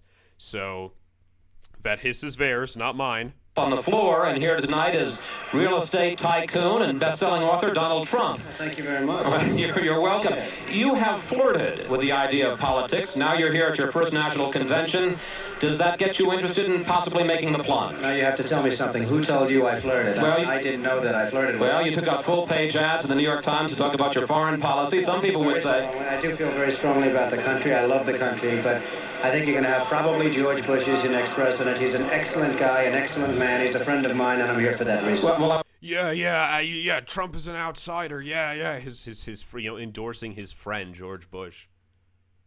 I wasn't talking about this year, Mr. Trump, but you have said that if you ran for president, you'd win. I think I'd have a very good chance. I mean, I like to win. When I do something, I like to win. I like to do well, and I think I probably would have a pretty good chance. Tom Brokaw mentioned a moment ago that you have prospered in the Reagan years, and some people have said... Just look at the antenna on his head. Look how far we've come, right? Just imagine how embarrassing that must have been. That Ronald Reagan ushered in an era, some people say, of greed and conspicuous consumption, and frankly, some people say Donald Trump is a conspicuous example of that. You make no apologies about the 100-room mansion in Palm. So, he sounds nervous, and he's going on because he should be, first off. Because he's trying to set up this question. I mean, he's trying to set up this awful question. It's like, what do you have to say about being the poster child of greed? What's going on to Shay Ginger in the chat? I forget what you said you were drinking. Tonight I'm drinking, it's actually a punch I've been experimenting with. It's Midori, which is a Japanese sweet melon liqueur mixed with tequila and Sprite. Beach. I put way too much tequila into it. A $30 million yacht. Well, I employ thousands and thousands of people that wouldn't have jobs if it weren't for things that I built. I mean, I employ probably 25 or 30,000 people. And these are things that I've done over the last 4 or 5 year period, Chris, and I think that a lot of people are very thankful for it. So I can't make any excuses. I'm very proud of what One last quick question. Can you laugh at the Doonesbury cartoons about the quality of the solid gold sinks in your yacht? Well, everybody tells me I'm supposed to be honored by that. I'm not sure if it's an honor or not, but he certainly, someday maybe he's going to be able to find another topic. But I certainly seem to be in a lot of his cartoons. I'm not sure if they're good, bad, or indifferent, but I guess I'm supposed to be honored. Donald Trump, thanks very much for coming tonight. So, wow, I mean, these two have been at it for decades. And, it's, I'd say, now he's he's not slightly older. He's way older. He's sort of gotten slower, I guess, and more tired. But Trump is still a master debater. Right? In this case, it wasn't a debate, but he's a master public speaker. Right? The way he's able to not let anything fluster him, and he has a response for everything. I mean, the man really is a genius. So here we go. This is an analysis from Revolver.news. He almost got away with it. The devious Chris Wallace two-step but tried but failed to hand the debate to Biden. So I don't know, this is sounding pretty anti-Semitic, describing the Jewish Chris Wallace as being devious. But we'll see. President Trump had an unprecedented debate challenge on Tuesday night. While the president had to debate alone, his opponent had the support of a moderator as well. In fact, Congressman Paul Gosar said it best. Joe Biden wasn't even the president's most formidable opponent in Cleveland. Oh, yeah. Donald Trump won the debate. Chris Wallace came in second. Joe Biden finished last. And Trump retweeted here a picture of him versus both Biden and Chris Wallace. And at first I thought, well, Wallace didn't do that bad of a job, I guess. He admonished Biden too, but it was overwhelmingly against Trump. And I mean, I'm starting to think that maybe they don't even need a moderator. Like, if I was in his position and I was actually, before the Corona hoax ruined my senior year, or my spring semester, of my senior year, I was actually invited to be a moderator of, what was it? It must have been, I think maybe it was some sort of debate. I guess it must have been like a mayoral debate. Yeah, it must have been. And anyway, so I was asked to be a moderator for it as a student, and I agreed. And so, I mean, I have to say, it couldn't have been the mayoral. Yeah, anyways, I forget exactly what it was, but they asked me to be a moderator for it. And I gladly accepted, but it didn't happen. I would just let the opponents duke it out until it became ridiculous, right? Where they're talking over one another so much that you can't understand it. If it's just personal insults or just yelling, shut up, like, with Biden, right? You didn't see Chris Wallace admonish him for that. I think he should have just let them go at it. And the most infuriating part of all of it was the stupid fucking retarded time limits. Where, Trump is explaining something or responding to a point or deconstructing one of Biden's many lies, and then up, 2 minutes is up. It's like, how could you, and that was it too. He also asked, he said, give us your plan for comprehensive healthcare, restructuring of a healthcare system. It's like, okay, well, in 2 minutes, God, it's like, it's this, LRN.FM's free-to-air satellite feeds blanket most of 2 continents. It was my goal to put our channel there so people without internet could receive our programs and feed pirate radio stations. As our contract with our satellite provider is coming up for another 3-year renewal, I have to consider calling it quits. It's rare that we get feedback or support from our satellite users. We started a fundraiser a few years ago, and though there are a bunch of great contributors to it, as of this recording, it covers 15% of our monthly satellite costs. Please email lrn@lrn.fm and tell me how you use the satellite feed. Better yet, chip in at fund.lrn.fm. The costs aren't the issue. We can afford them, but why continue something not valued by the market? Want to help? You can join our satellite fundraiser for just $2 a month at fund.lrn.fm. If we raise enough to keep both channels on the air, awesome. If we raise more, I'll add more channels. If not, we can shut them down and go internet only. It's up to you. Thank you for your support. Fund.lrn.fm. Are you tired of governments murdering people around the world? Stop using their money. There is an alternative. Bitcoin is a stateless, free market, non-political currency. Bitcoin cannot be inflated or controlled by any government. By using their money, you're helping the state. Stop doing it. You have an incredible alternative available now. Learn it, use it, spread it. Get started with Bitcoin at bitcoin.com. That's bitcoin.com. So the protection of life, liberty, and property is what the Free State Project is all about. But it's an effort to move 20,000 people who understand. It's about demonstrating to the entire country that, yeah, we can have a free market, a truly free market. Making it just a freer, great place to live. It's the world's largest voluntarist libertarian community, and it's only getting bigger. That's amazing, to be able to move to a place where other people passionately believe in being free and independent. What the Free State Project is managing to do, though, is to put their money where their mouth is. It's physically getting up across the country and saying, let's go someplace and let's demonstrate the power of these ideas. There's a lot of kind of philosophy that surrounds liberty. There's a lot of thinking about it and talking about it. But here in New Hampshire, people are doing it. 101 Reasons Liberty Lives in New Hampshire, a documentary by Free State Project Early Movers. Watch it free at 101reasonsfilm.com. 101reasonsfilm.com. Now that you've found the Liberty Radio Network at LRN.FM, you may want to help expose others to our great programs. To assist you in doing so, you'll find resources at promote.lrn.fm, including details on how to get a free bumper sticker, quarter-page flyers you can print out and distribute, banners for your website, as well as files that will allow you to make your own custom banners and graphics. Visit promote.lrn.fm and help bring new listeners to the Liberty Radio Network. That's promote.lrn.fm.